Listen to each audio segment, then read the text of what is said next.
Ado, can we start? May we continue? Yes, ma'am. You may just mind your head a little bit. It's cut off a little bit, but yeah, you may continue. Thank you. It's the way I'm sitting, you know.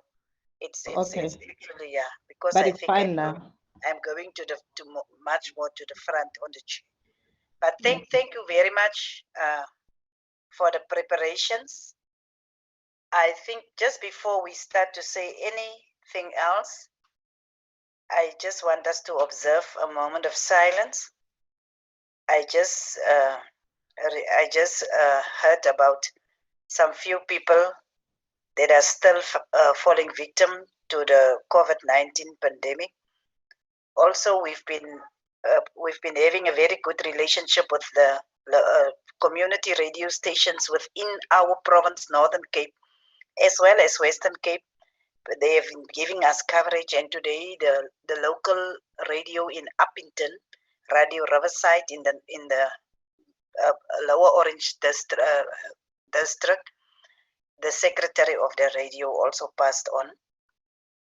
And it was someone that was really a library for me because he had so much information, so much drive. Really someone that we used to work with, and people that actually wanted to make sure that communication in general is something that reach everyone. So when we start and we observe a moment of silence for prayer and meditation, let us remember all of those who left us before, and also particularly those that fall victim to the COVID-19 pandemic, but also that so many people are still not actually able to withstand the pressures of the pandemics and the diseases that is around us. So I think we can start the program by observing a moment of silence for prayer or meditation. And after that, we will then have the welcoming address by our Deputy Speaker of the Western Cape Legislature, Ms. Beverly Schaefer. And we will then, after that, have the Deputy Speaker to contextualize the event for us. I just really, I'm so excited, Deputy Speaker, I must say before we start, because in less than 18 months, we have been able to do a review of the Women's Charter in the whole of South Africa, district by district. We have covered almost 54 districts, with the exception of one or two that couldn't make it and that we could just not get back to them. But we got a very, very broad view in that, and also kind of a precursor of our district development model as to how you can actually execute programs on the district level. So Western Cape SDW is also the last in the alphabet. We are also finalizing the program with the Western Cape, and I am quite excited. Deputy Speaker, if we were in Cape Town, I would invite all of you for a bubbly so that we can celebrate the fact that we could so really successfully execute this project, because what is outstanding is the high level sessions, but what is actually very important is our engagement with people on the ground, and that is what we could succeed in doing all over the rest of South Africa. So whilst we are now starting, let us allow for a moment of silence for prayer and meditation.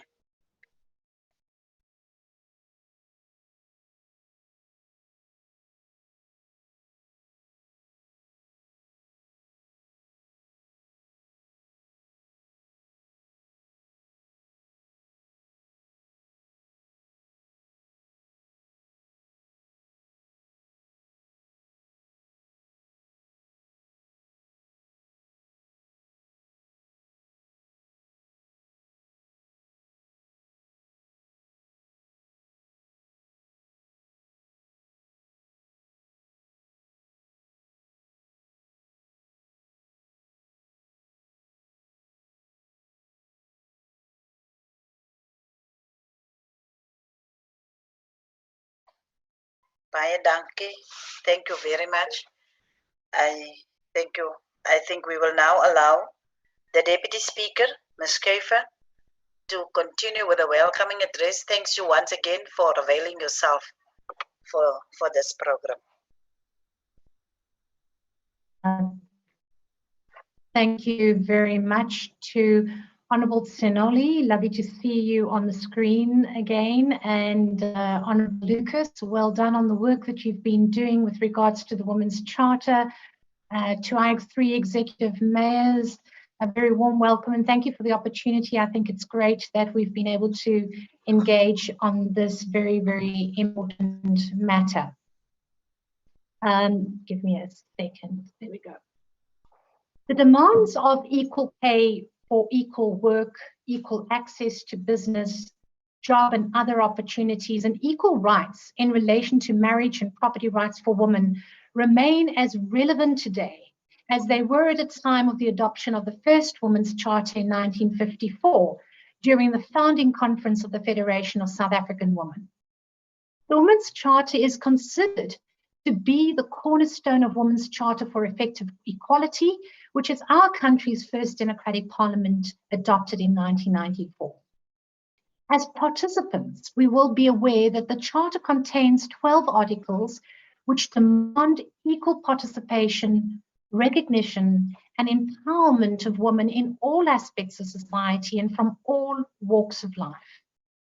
The Western Cape Provincial Parliament is committed to facilitating public involvement to help measure the impact of relevant legislation, policies, and special programs, as well as proposals for improving their functioning and impact, and for the empowerment of women and girl children across this province.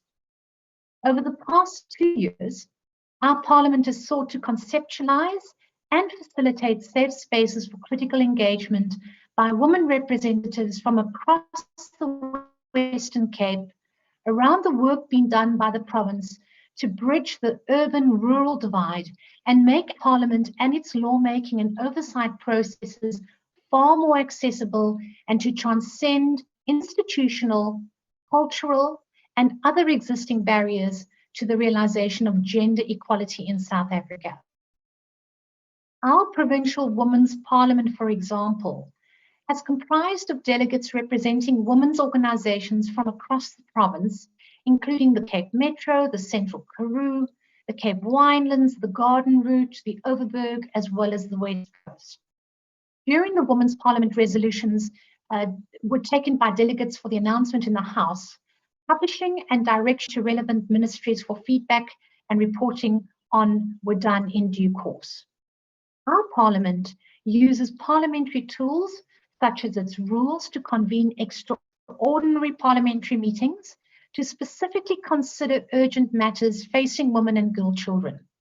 It has, for example, considered different mechanisms aimed at fighting violence against women and girls, a scourge that is worsening in South Africa, and it's combating gender violence, based violence, and femicide extraordinary meetings. The decision to undertake a nationwide Women's Charter review consultative process to cover all 9 provinces over the course of the past 12 months is welcomed by our province. And I look forward to the engagements that will take place today and over the next few weeks in the Western Cape. I hope the sessions will focus on reviewing the progress made in implementing the articles of the Women's Charter since the advent of freedom and democracy, and assessing the real impact thereof for all women and girl children, but in particular for the most vulnerable in society. I also hope that delegates will apply themselves towards making proposals on innovative interventions to close any gaps for the acceleration of meaningful change.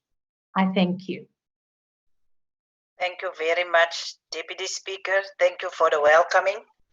And we really appreciate the fact that you have been showing interest in our process, and also for the understanding as to what is in effect what we want to achieve. We do appreciate that. Following that, we will now go to our Deputy Speaker in our I must possibly say my partner, but I hope no one will take another connotation to saying that. But it's my partner not in crime, but in development, to make sure that the issue of sectoral parliaments as well as programs that is actually executed by the two offices is successfully executed. So I will request the Deputy Speaker now just to contextualize the review. Really, Deputy Speaker, I'm so excited for what we could achieve in these 2 years that you have been at Parliament. Over to you. Unmute, please. Unmute. Okay. Oh, I was saying, do not worry, Madam Deputy Chair. The task that we have been doing cannot yield to moderate tinkering around. It requires the revolutionary partnerships we need, such as we have had so far.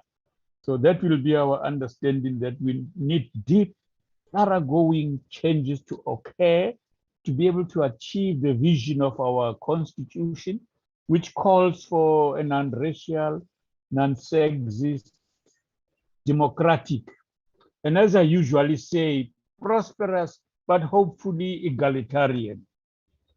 This is important. And I think the reference to the Deputy Speaker Schaefer of the historical events of 1954, the presentation and discussion was put together, was led by Ray Alexandra and Dorata Mana, both of whom worked for ages in the Western Cape. It's good that our final session takes place here.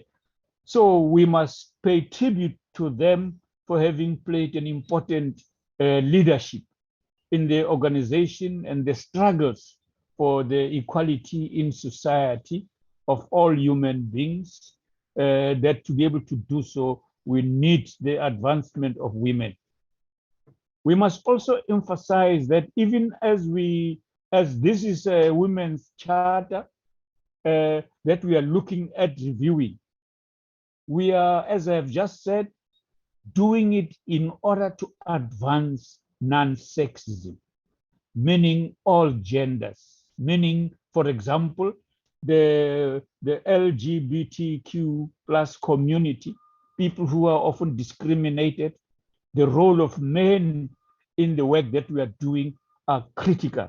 And in fact, the initiatives under the South African National AIDS Council, which has a men's forum that has collaborated with the Department of Social Development to go around the country creating men's forums at a provincial and at district level, which means including in metros, is very important and took place with specific intentions to examine our socialization and the roots of this gender inequality that in the first place necessitated a charter, which we now have been consulting through the country, whether there are things that require us to review it, to look at it differently, to add to it, and to situate it in the current problems that we are confronted with. The many crises we have include the condition of women, and Deputy Speaker Shafa, I'm running over some of the areas you have spoken to eloquently, such as gender-based violence and femicide. This is an important area of work, almost a pandemic, similar to nature, with the pandemic of the coronavirus that we are confronted with. Both require deep commitment so that at the end of the day, the outcome of and the environment that we create in society for women in particular, but for all genders, is an environment about which we should be proud about and say that our democracy has produced the result that we all intended. It is important to talk about the role of men in the advancement of gender equality, and the advancement of women in order to reach that goal, so that we do not leave any stone unturned to achieve non-sexism in our society and country. And in fact, just to close, that the observations about equality of pay for similar jobs that Deputy Speaker referred to are critical to the economic recovery of many households and families in our country. So we hope that it will be a successful program ultimately, and that the contributions that will emerge from here, linked to all the others that we have listened to, will make a huge difference to the quality of the direction the Charter will take and lead to better and more deep struggles for women's advancement in the society we would like to see in our country. Thank you very much, Madam Deputy Chair. Thank you very much, Honorable Deputy Speaker. And thank you for taking us into the program. We will now call on Mr. Sole Mlai of the Office of the Statistician General to contextualize poverty and inequality in the Western Cape, particularly focusing on the 3 regions or the 3 districts that we are dealing with today, particularly on what is it that is impeding the advancement and progress of women. Over to you, Sole.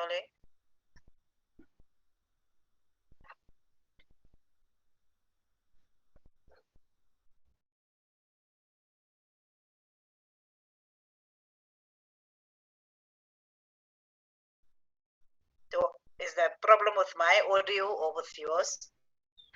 Good day. Can you hear me now? Okay. We hear you now. There you are. Thank you. My name is Solimulai from Statistics South Africa. I'm here to present the results coming from a variety of our surveys that we've been conducting over time.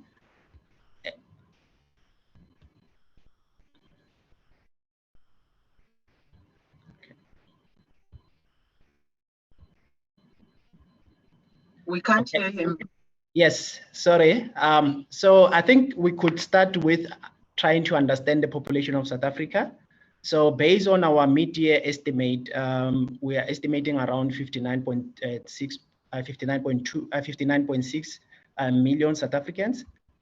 If you break it down by province, you could see that the population, almost half of the population lives in 3 provinces. This is Gauteng, KZN, and Western Cape. And for Western Cape, we have close to 7 million South Africans who are living in Western Cape. Breaking down by the district that we are discussing today, about 11% of the population, and you can see that Overberg is around 4%, and West Coast is sitting around 7%. If you break it down by sex, so for male, you are sitting around 49.3, and for females, you are sitting around 50.7.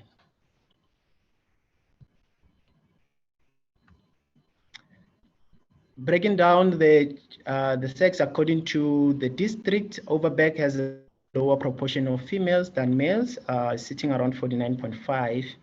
If you compare with West Coast, which is sitting around 50.5%. The other way of looking at the population is also to look at their age categories. And here what we're trying to show is that Western Cape has around 62% youth and adult, which is 59 to 59 years within the province.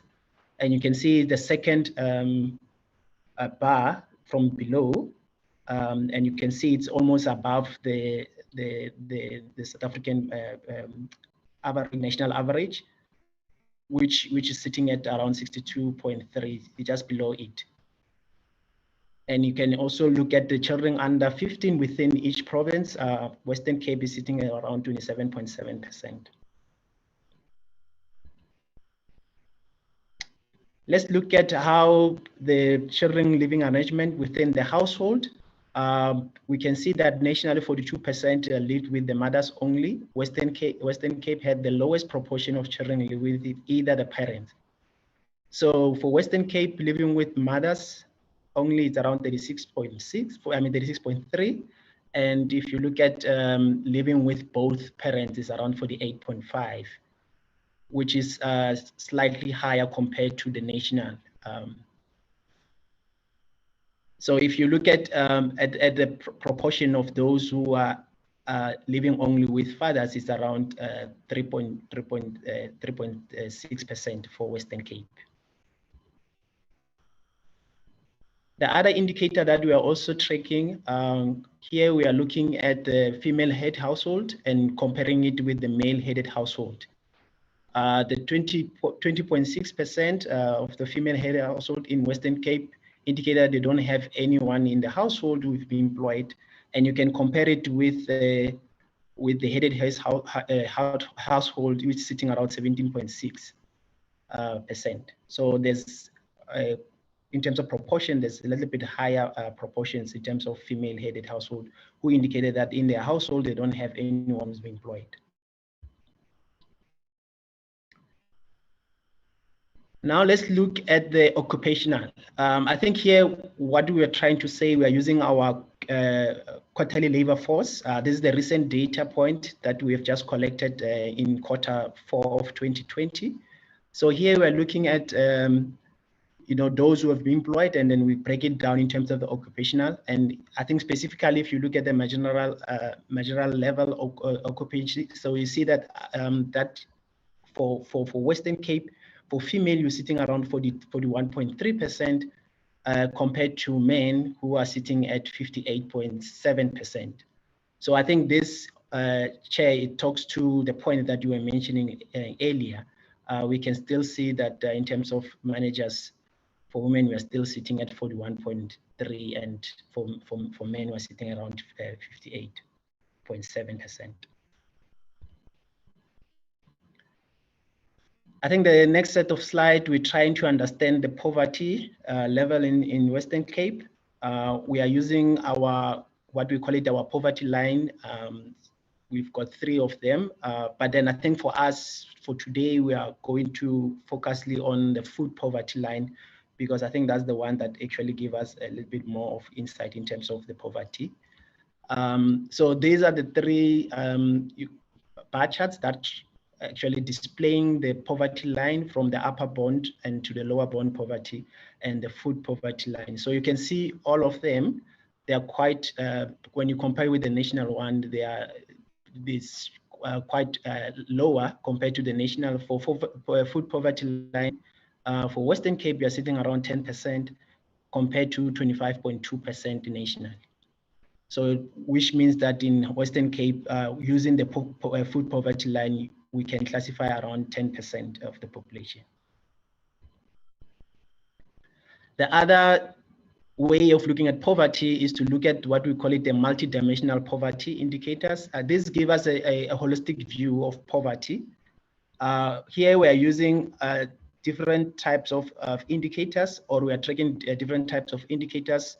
For example, education, living standard, and economical activities.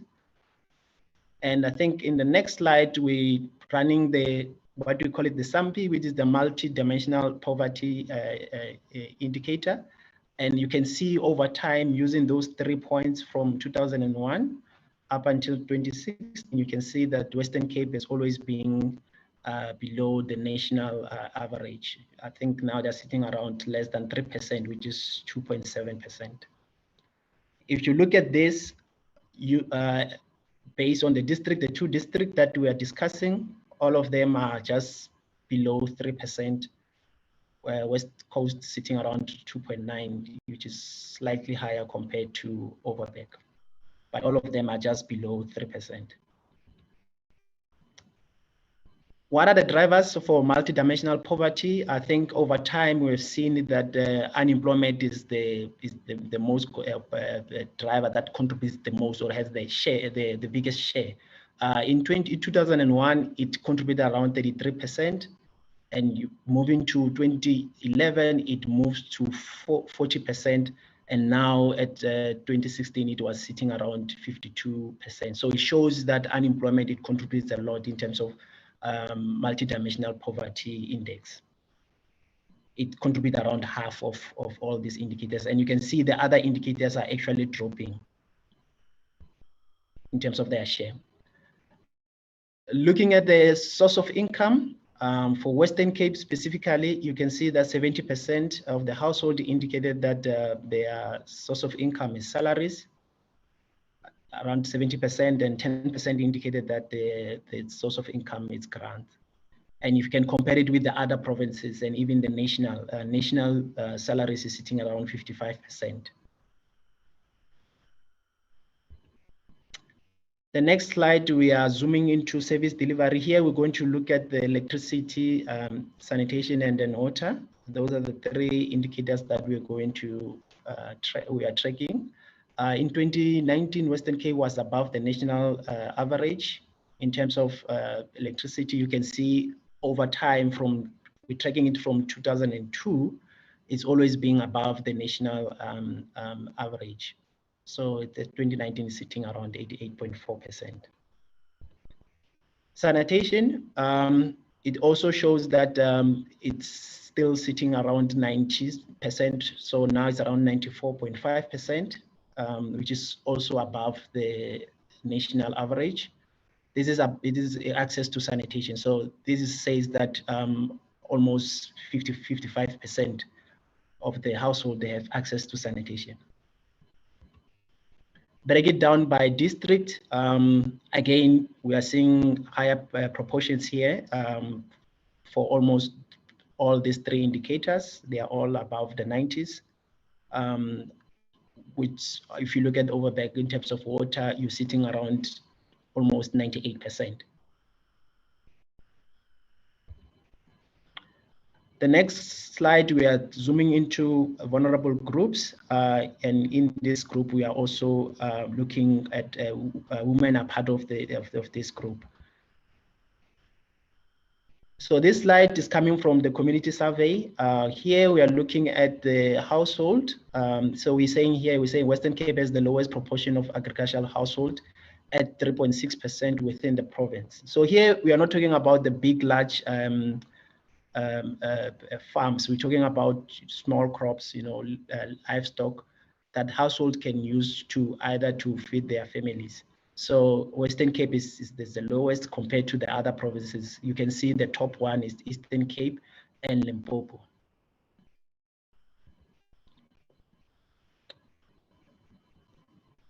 Here we're trying also to compare the female-headed household and male-headed household.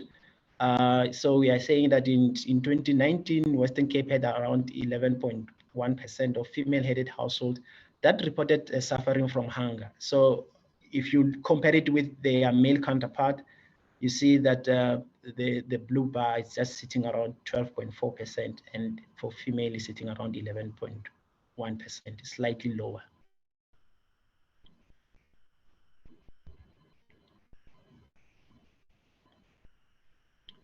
In terms of looking at in terms of the district, so we are saying 18.2 of the female-headed household in Overberg are likely to run out of money to buy food. If you compare it with their male-headed household, in that district, Overberg is around 14.6, whereas females are sitting around 18.2. For West Coast, the female-headed household also, the proportions are quite higher, around 17.2 when you compare it with the male-headed household, which is around 15%. Let's look at the gender paid gap using again our quarterly labor force survey. And this is the indicator that I've been tracking since 2013. Here we are saying in 2018, women's monthly earnings were 76% of the male earnings and monthly earnings. In 2013, it started at 71%, and it's starting to close the gap. There was a almost 5% percentage point increase. Now we are sitting at 76%. But still, there's still a gap between what the male are getting compared with what the females are earning. Break it down by province. You can see that in Western Cape, females, they're sitting around 86.9, which is the highest compared to the other provinces. But then there's still a gap between the female and the male in terms of what they are, in terms of their earnings. Experience of violence. We've got 3 indicators. We've got physical violence, emotional violence, and sexual violence. Here we're saying 1 in 5 partnered women have experienced physical violence by a partner. So it's either ever experienced or in the past 12 months. You could see that for sexual violence is sitting around 6%, and in the past 12 months it's around 2%. And the other thing that I just want to mention with these indicators, that these are the very difficult indicators to measure, because most of these violence are happening within the household. And I think from the survey point of view, sometimes it's very difficult to get this type of indicators. Again, when you break it down by province, you see that for Western Cape, for physical violence is sitting around 21%. Emotional violence is sitting around 20% of the population in Western Cape, and sexual offense is sitting around 4%. Chair, I think the next slide is just to say thank you. Thank you very much, Mr. Mulai Sole. I think the precisely the stats. Can you please mute if you are not on the platform speaking? We will continue with our program, and we will now give over to Dr. Maleko, Dr. Mtabiseng Maleko, to speak about the state of gender transformation in the district. Over to you.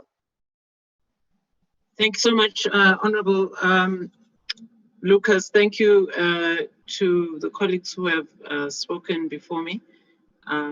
Let me just formally do the, I'm just trying to upload my presentation, but as I'm doing that, let me just formally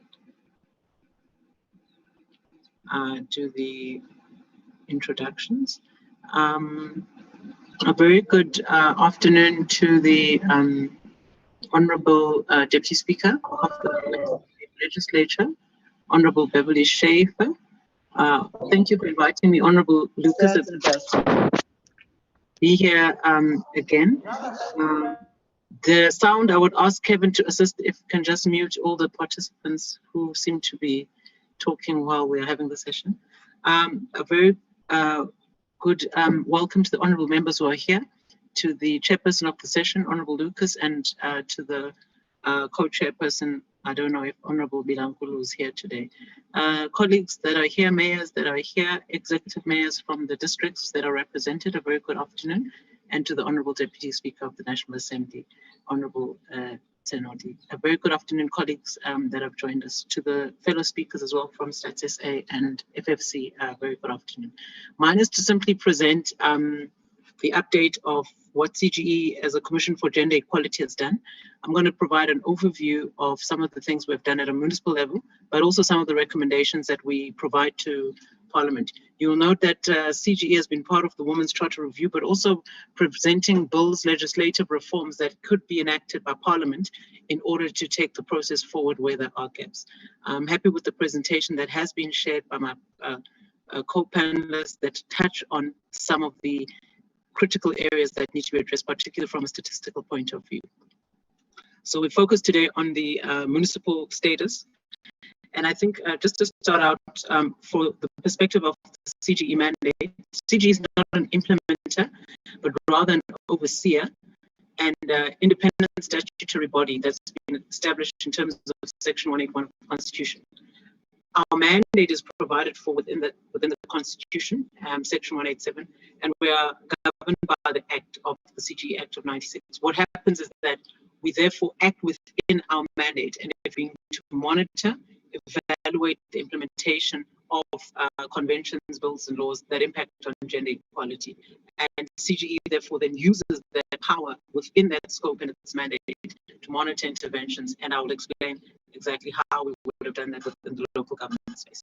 In terms of the Women's Charter, I know you all aware of the background. It was adopted more than 50 years ago. But the ultimate issue is that it still remains very relevant now. Why? Because from a political, socioeconomic, and cultural issue of positioning women in South Africa's society, we've noted that some of the deliverables and some of the targets have still yet to be realized. And so one of the institutions that could address that and drive the monitoring of that is the CGE, and that is why it's relevant for us to continue to partner and work in partnership with Parliament in this regard. CGE is part of its strategic objective. We do this provincially. We have 9 provincial offices across the provinces. Due to resources, we're not located in every town, but there is a central office in a province, and then we work from there to all the other areas. We look at whether municipal IDPs are engendered, and I'll explain how we do this. We also look to establish a policy environment that embraces this, and particularly looks at women empowerment interventions.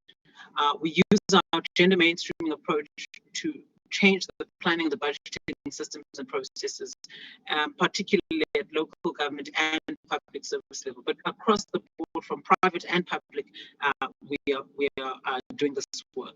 What we do to establish whether IDPs respond to the local level issues, to the feminization of poverty, GBV, and all that, we therefore engage directly with the municipalities. We work directly with the municipalities, but we do that within our scope. That is to monitor, that is to evaluate, that is to research, that is to investigate. So we assess these things and whether they are done, these deliverables, whether they are done. The relevant bills and legislative recommendations we've made over time is encapsulated in here as we've done the work, and to monitor compliance as well. So we looked at the National Development Plan in relation to this. We've seen that there's 9 targets. Before I put these up, there's 9 targets that the diagnostic report found that here are the areas where there's mainly slow progress. This hasn't necessarily changed years ago, but too few people we're seeing.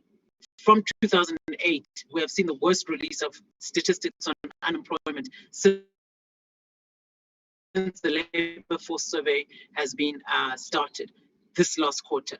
This was released last week. Unemployment at 32%. Also broad unemployment at 42.6%. We're seeing quality of school education for Black people remains poor. Infrastructure remains a problem. Spatial divide remains a problem. The economy as a mineral energy complex remains a problem. The public health system can't meet demand. We've seen this with COVID. And so the pressure on our health system has been accentuated, particularly with the high corruption and the division in society. These are some of the things that were pointed out a decade ago. And we're seeing that there's been little movement using indicators, not based on sentiment, but looking at indicators, looking at indices that I'll show some of them. We've seen these remain challenges, and therefore it's necessary for us to continue to try and drive improvement of these indicators. How we do that within our mandate, because this is broad. Routine availability of gender-specific data. You need to look at how these are eachly affecting the specific targeted data to do that. Are the outputs that are measurable, particularly from a budgetary allocation perspective, looking at allocations that speak to this. And these are the challenges we are finding. That's why it's important to have this gender responsive budgeting framework. That's quite important to institutionalize the gender responsive budgeting. It should be intrinsic part of planning. And so I think I'm repeating this, but the key thing is on the right here, is that you want to improve the quality of life of South Africans. If you look at that enabling milestones, you want to improve employment, this hasn't necessarily happened. Instead, we've seen increased unemployment. You want to raise per capita incomes, this has gone down, and you also want to raise the share of the national income of about 40%. Stats did a poverty survey in 2017 is the latest update, and that update shows the lower bound poverty levels in South Africa and the upper bound poverty levels. And what's in South Africa, they earn less than what has been envisaged. There hasn't been an improvement. And so the deteriorating standard of inequality and the worsening of inequality needs to be dealt with critically, particularly at local government where people are located. We know the state of the economy in South Africa Africa. We know that we have seen recession. We're in the longest recession ever. But this is not a systemic issue that only began now. We've seen that over the last 25 years, the targets are in the light blue. We have 5 years being less than 4% average. Even if you've had gear, as GISA had the highest level of growth, which was sitting at 3.5% on average during that period. The target is the left-hand side. You'll see the Navy, which is sitting at around between 5.1 and 5.5%. We always targeted over 6% growth, but the actual that we received is the light blue, around 3%. As the years went on with the new growth path and the National Development Plan, we see the average growth target worsening to the lowest level. Now we have a negative growth from last year, and South Africa's growth is actually contracting as it's ever been. And so this speaks to some of the results you'll see at a local level because we're in the broad scope of the national government. As a result of that, unemployment for youth is that blue, is the highest in some districts, even in the Western Cape, particularly those that are not close to the city of Cape Town, the ones that have a high level of rural concentration. Unemployment for youth is over 50%. It hits 60% when our youth don't have a matric qualification or higher. You see that women unemployment, which is the red line, is higher than the male, which is the black line. This is not starting only now in 2020. It's something that we've seen from the labor force survey starting from 2008. And you see then the narrow definition and the broad. You may have heard in the news when they're now talking about the narrow definition and the broad. The narrow that are still looking for work, that are unemployed. The broad definition is the navy blue, which is higher than the light blue. That includes those who have stopped looking for work, they've lost hope. And you can see there that there's a big gap between that light blue and that navy blue. You can see here, if I just show you from the pointer option. So you can see here that the light blue, that's the narrow, this blue navy here is the broad. That tells you that people that have stopped looking for work are no longer counted in this narrow group, this one. They are now in this number. What does Status A announce? Status A announces the narrow definition when they talk about unemployment. So when the Statistician General talks about narrow unemployment, he is talking about 32.5, which he mentioned last week. This is here. But if he was to talk about the broad definition, it's much higher. It's 42%. So there's about a 10% difference higher, which means more of our people have lost hope than those that are being counted. So we really, if we want to target unemployment, we must look at those people that we call discouraged work seekers so that they actually are counted in the definitions and in the numbers. I just wanted to put affects local level quality of life. It affects particularly the issues that we should deal with. And this is the per capita income evidence that shows that South Africa, in comparison with other emerging markets, at a local level particularly, our per capita GDP, which talks the quality of life of our people, has deteriorated since '94. So you can't compare it only in the last 2 years, even though you can see in the last 2 years that the life of our people has worsened. So this is the last decade, right? These Navy, you can see the other countries we like to compare ourselves to. These are other emerging market economies. South Africa is the red. So the best per capita GDP we had is in 2005-06. But ever since the recession of 2009 here, we've seen a worsening of the condition, the quality of life. And so this affects every local government, every local municipality, and they are not exempt necessarily from what is happening in the greater South Africa. So you can see that the the quality of life of our people is worsening. All these are other African countries. You can see that South Africa, in comparison to Kenya, Malawi, Cape Verde, Burundi, Algeria, Zimbabwe, Tunisia, Morocco, every African country doesn't have the worst inequality that South Africa has.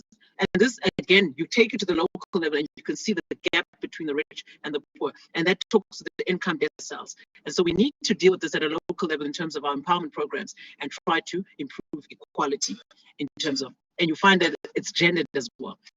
Status A is a gender gap ranging between 23 and 27% in South Africa, depending on the level of education. This is not new in the globe. South Africa also has it. What you're seeing is that the percentage of people in the labor force between men and women is a wide gap, 26. You also see that the large proportion of women are in the informal and unprotected area, at 75%, 74% globally. South Africa ranges between 23 to 27. And then you see that most of our women are in unpaid care and domestic work. That is why it's important when you look at bills, legislation, and also advancement of some of these temporary employment relief schemes to look at how much we can deal with this issue of gender inequality. So what we've done at a local level as CGE, we've looked at the general policy framework at local government between the years that I've put here.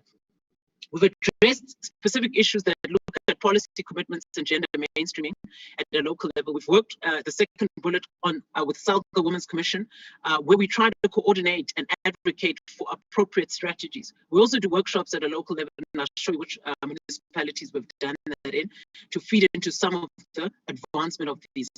It's one thing to talk, but I think the important thing is to make sure that the local government, we see the entrenchment of this, particularly using the IDPs, because I think that's the tool in a local government that sees the advancement of this. As in municipalities, first thing, when we have done these questionnaires, we look at the policies at a municipal level and the practices that are occurring from the communities that they operate in.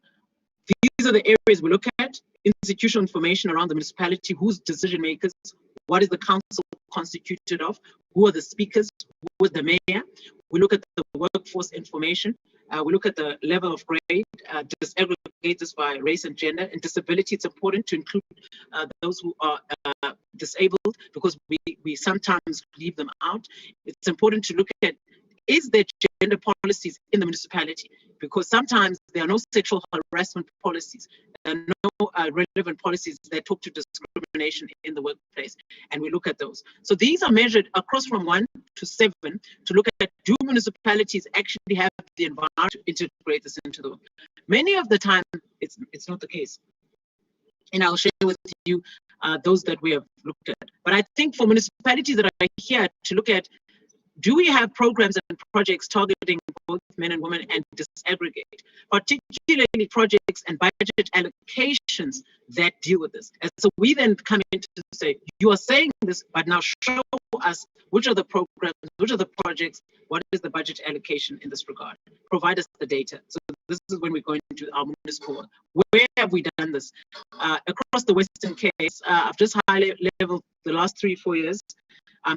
For the municipalities affected is the districts, the West Coast, the Overberg, I'm going to go into the local municipalities. We have sometimes work with local government, HRD, sometimes we work with SALGA.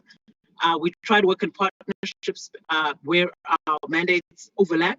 We've also looked at Central Karoo, West Karoo covered today, but just so you can see the overview of some of the work we have done over the last 3 to 4 years. City of Cape Town, Cape Islands. This is important.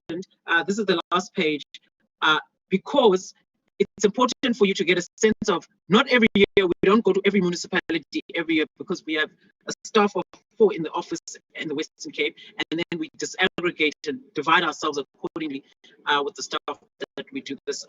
We have a provincial manager, education officer, legal officer, and who assists the office in terms of its day-to-day running. So we're a very small office, don't think we're massive, but we try to do as much as we can with the resources that we've been given. What have we observed? We've observed that sometimes there's a lack of cooperation regarding our own internal processes.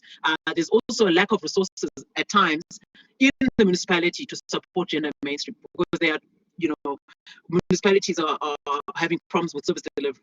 So we accept that resources may be lacked. We've seen that representation of women is still minimal at the decision-making process. That speaks to the mayors, the speakers, the executives, the municipal managers, the director level. Those are the decision makers. The mayoral committee, those are the decision makers. So we've picked this up. We've also seen that there's lack of gender transformation policies and plans, sometimes around compliance. We do issue findings to the municipalities, and we do go back. You will note also in those site visits. And then there's a skills gap. Sometimes there's a lack of understanding. So what we do is then we come in, we do our workshopping, and we explain what is meant by the implementation of this. The lack of enabling environments also are hindrances. So these are the general observations that were found. Overview on the economy, Article 3, which affects all local governments, and it's important for me to touch on. CGs between 2009 and 2015, and we've got a report that has outcomes on this. This report on the left here is a research report we issued last year. Many of the procurement targets targeting women empowerment have not sufficiently been met. And therefore, we have then made recommendations in this report. How do we deal with that? How do we make sure that instead of just announcements, we see effective localization, even at a local level, of public procurement to ensure that women empowerment happens and we don't just talk about it. And these are some of the recommendations. We've also looked at education, which is Article 4, and we've looked at TVET colleges, some of the schools work that is done. And this is not necessarily at a local level, but it affects schools within a local level. TVET colleges in our universities, we do investigative hearings with many universities, the Department of Basic Education, and we hold them to account. Also, programs aimed at curbing pregnancy among girls of school-going age. These are all programs and investigative outcomes that we have had at a different level when we look at the national scope. It affects local government. And so we have targeted interventions on here. We've seen that those with no schooling are very much inclined to be poor. This is the statistics SA of our people are poor who have no schooling. But you see that this goes down to 6%. So only 6% of the poor have a highest education qualification. But the higher you go with less education, the more likely you are to be poor or in poverty. So education becomes critical. If we're going to deal with poverty, we must understand there's a correlation direct to the level of education and the issue of poverty. So that's why we deal with this. The Article 7, women's reproductive improved. We've seen from 2004 to 2019, the proportion of women in the National Assembly has increased. And so we keep monitoring this. We're going to track now this year the municipal results, the municipal election results, and we track them at a national level. So just to show that there have been strides made in this regard from the Women Article 7. So I think, Chairperson, Honorable Lucas, I'm going to go to the last slide, which Western Cape, they have introduced the Western Cape Provincial Parliament, the gender responsive budgeting framework and monitoring and evaluation, which is probably one of the few provinces that has made commitments in this regard. I was at a session in about 3 months ago in this regard, even last year. And so there are moves to try to engenderize the budget. But there's very little mechanism so you see a change in outcomes. So you can do this in the East Western Cape because the strategic plan has various VIPs which are targeted at specific outcomes which you can oversee and measure this and whether that happens. This is at a provincial level which goes down to local level. So you've got to see a change in the outcomes on these 6 if you're going to see a change. You've got to see more women in productive enterprises. You've got to see higher education. You've got to see equitable representation at all occupational levels in the municipalities and in the municipal businesses. So the Commission of Employment Equity becomes key and the Public Service Commission. So CGE doesn't do all this work. There are other agencies of the state and Chapter 9 that you've got to see preferential procurement that makes sure that we engenderize the public purse, particularly at local level and district municipality. And this must be checked with data.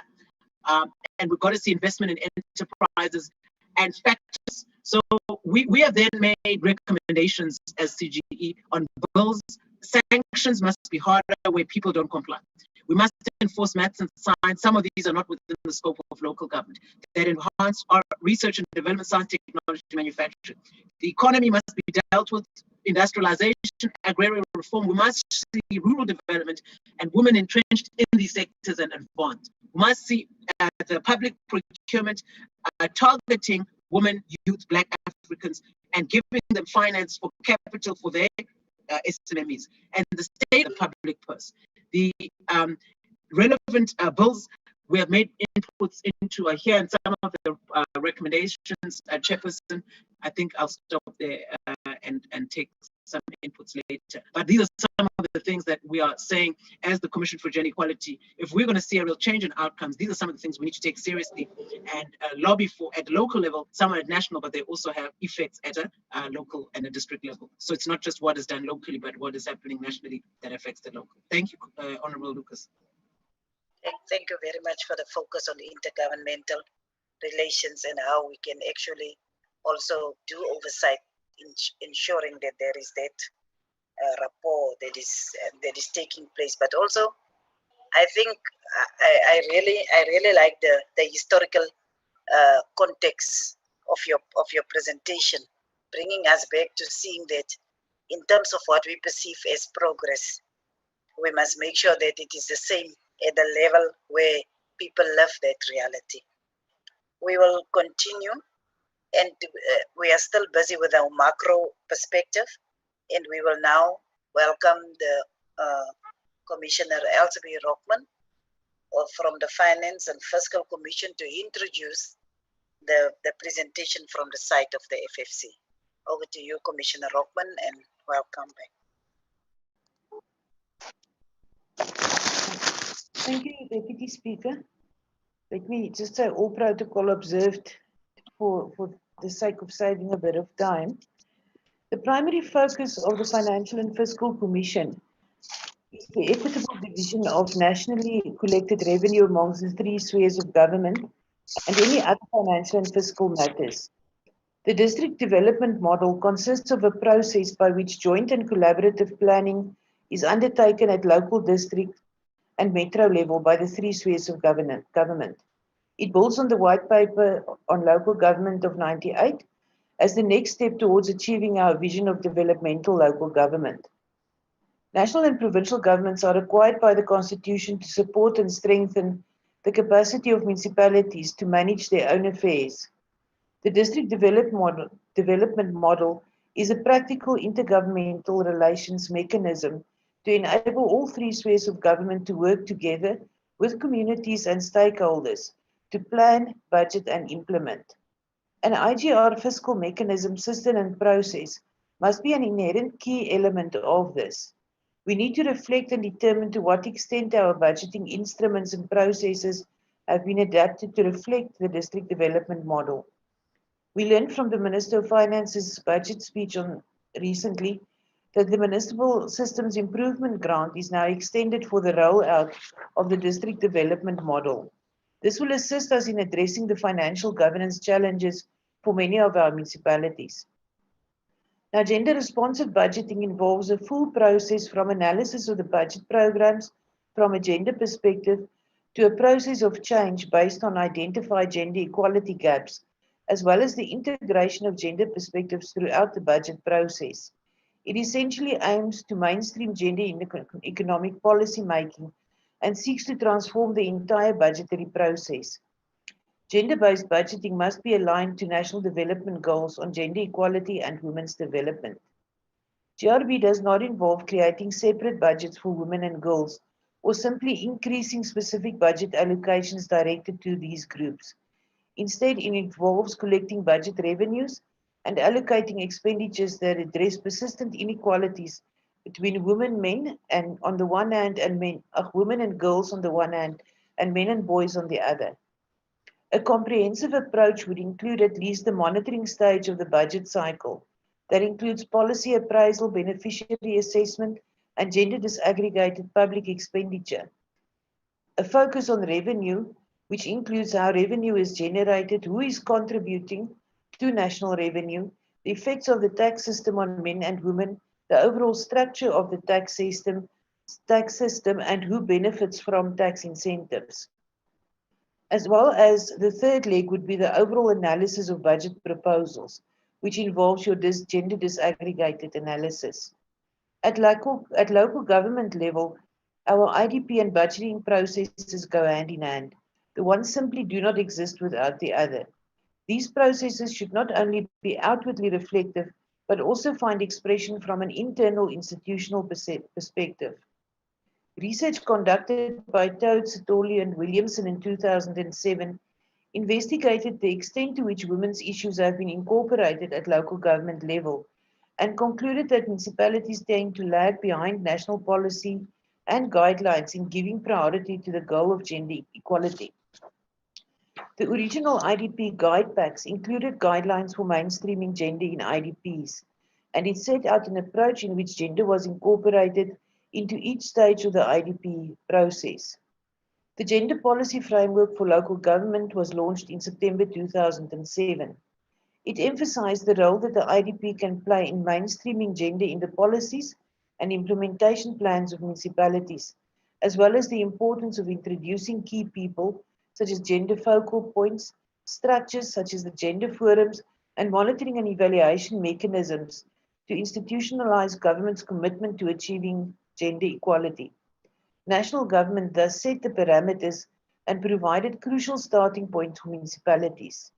This Women's Charter review process provides us with an opportunity to assess the progress we have made to realize the overarching commitments to non-sexism and gender equality in the strategic and operational work of municipalities, and to identify the areas within which we must consolidate and strengthen our focus and implementation actions. The FFC has previously conducted research which reflected on the gender perspective in our IDPs and budgets of local government, and our presentation today reflects on some of the key findings of that research. The finalization of a comprehensive framework for gender-based budgeting or gender-responsive budgeting must be prioritized. There are numerous important initiatives that are focusing on this work, including the Women's Multi-Party Caucus's review of the current draft gender-responsive budgeting framework. And this review has highlighted certain weaknesses, including the limitations as a policy framework that strengthens institutional capacity at national, provincial, and local government level for aligning service delivery with the imperatives of promoting gender equity. The lack of expertise in the state to take up gender-responsive planning and budgeting, the difficulty in accessing disaggregated data for reviewing planning and budgeting processes from a gender perspective, and the lack of a framework for incorporating gender as an analytical variable into government's monitoring and evaluation processes. We need to find a way to practically and publicly express a view on the correlation between our planning, budgeting, and public expenditure from a gender perspective in our democratic institutions of governance at national, provincial, and local government level. The voice of Parliament, the NCOP legislatures, and municipal councils will undoubtedly assist in taking this narrative forward. The realities of Black, African, female-headed households being the poorest of the poor, unemployment rates being historically higher for women than men, and gender inequality reflected in wage gaps must find direct reflection not only in the annual vertical division of revenue between the three spheres of government, but also within the horizontal budget allocations within national, provincial, and local government. Nomonde will take us through the presentation further. Thank you. Thank you, Nomonde. You may proceed.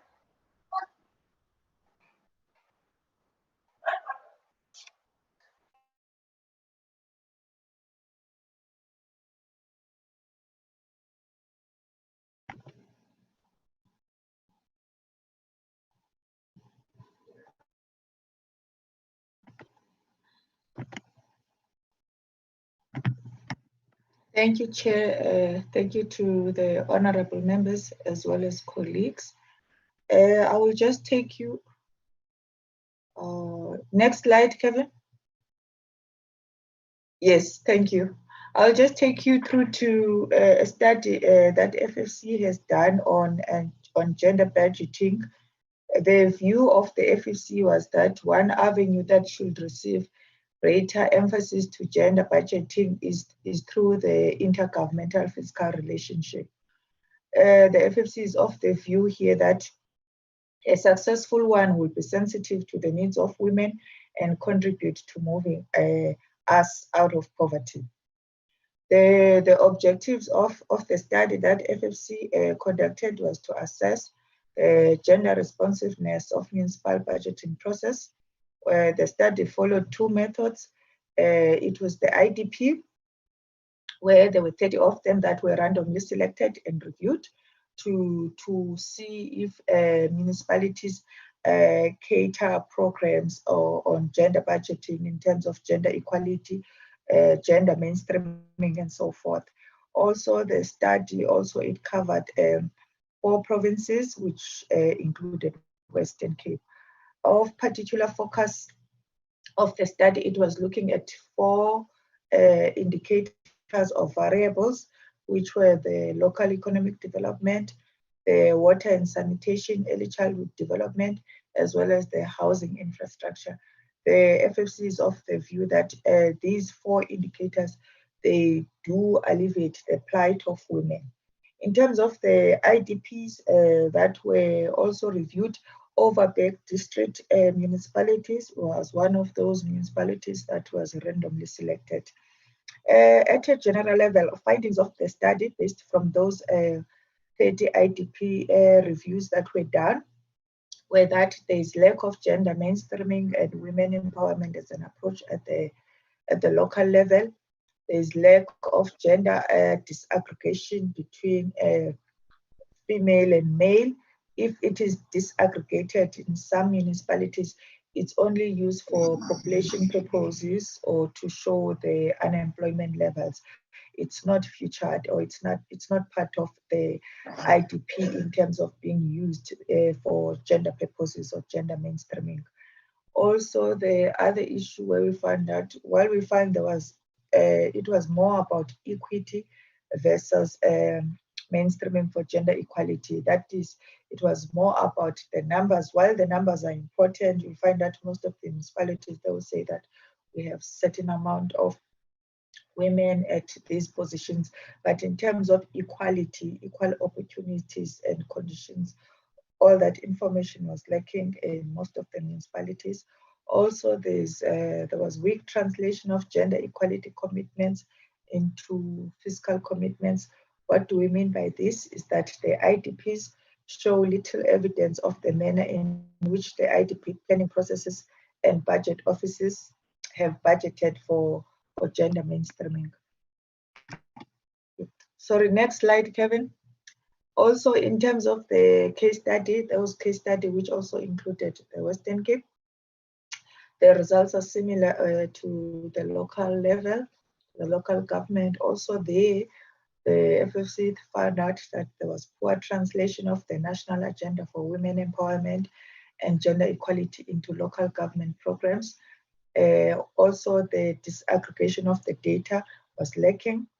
Most of gender programs, they are of a particular event. If there's Women's Day, then we'll see something happening. After that, nothing else will happen until the following year. Also, there was lack of gender budget training and capacity building for decision makers. That means those who are supposed to be implementing, they lack training as well. Also, there was poor institutionalization of gender responsive budget, as well as absence of analysis of the gender impact of existing revenues and expenditure. That is, in terms of the revenues, who's carrying more burden. That information was lacking as well. Also, some of the reasons for limited gender mainstreaming and gender budgeting at the local government, it's due to absence of an approved gender policy across the municipalities, as well as the absence of a municipal gender mainstreaming strategy. As I've indicated earlier, those who are supposed to make decisions and the budget officers, those who are supposed to track expenditure, they have limited knowledge of how to go about gender mainstreaming this. Also, gender equality indicators and the collection of gender disaggregated information, as I've indicated earlier, is limited. The next slide. FFC made some recommendation at national, provincial, and local governments. Starting with the national, at the national and provincial government, the FFC recommended that the national and provincial government should run gender budgeting pilots in few municipalities first and evaluate results before wider application can be done. These pilots could be linked to ensuring gender disaggregated data for key conditional grants, which are part of the grant framework like the ECT grants or the infrastructure grants. The FFC is of a view that if perhaps as a first approach, targeting certain grants and piloting them, it will make a great improvement. Also, the national and provincial government should ensure municipal integrated development plans, institutionalize gender planning by sector, perhaps taking those 4 indicators that I've indicated earlier, which is water sanitation, the local economic development, and include gender disaggregated performance indicators and targets, as well as provide gender budgeting, good practice guides and toolkits. Also, the FFC recommended that the national and provincial government should provide guidelines for collecting this data for budgeting processes and ensure that municipalities have the capacity to analyze budget from a gender perspective. As I've indicated earlier, that those who are supposed to make decisions or track these expenditures, they don't have training or the capacity is limited. In terms of the response by government supported the proposals, which will help ensure that the collection and allocation of public resources is effectively carried out and contributes to advancing gender equality and women empowerment. It will provide tools to assess the different needs and contribution of women, men, girls, and boys within the existing revenues and expenditure as well as allocation. And it will call for adjusted budget policies so as to benefit all groups. Next slide. At the local level, the FFC recommended that the local government should institutionalize as well gender responsive budgeting process linked to the IDPs, build capacity for gender mainstreaming and gender responsive budgeting at the local level, ensure the gender responsive appropriations and budget allocation, as well as public participation and consultation at the local level. Government response in terms of this recommendation was that gender responsive budget analysis along with legislation and other practical policy measures can indeed address gender bias and discrimination. It is a step towards increased accountability and public transparency as it can shift economic policies leading to gains for all. However, the proposal implementation may be hindered by the capacity constraints at the municipal level. I think that is my last slide. Thank you, Chair. Thanks, Kevin. Thank you very much to the Finance and Fiscal Commission, represented by the Commissioner Rockman, as well as Nomonde, who's been with us also right from the start, and with Ansua, and we are still going strong today at the last day. Thank you very much. I'm also glad that you are better, Nomonde, now with your health. We are continuing, and we want to take the 2 presentations from the municipalities, and I want to just emphasize that we don't want a wish list. We just want reality summarized so that we can take that reports to the provincial government and as well to national government and see how we are going to make sure that at the local level, the whole issue around a gendered perspective is being implemented.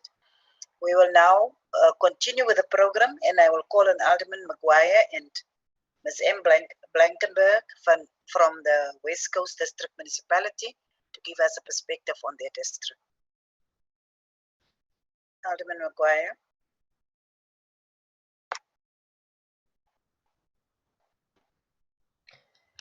Thank you, Honorable Deputy Speaker, for the opportunity to present the planning perspective to water development planning approach to improve the status of women in the West Coast District.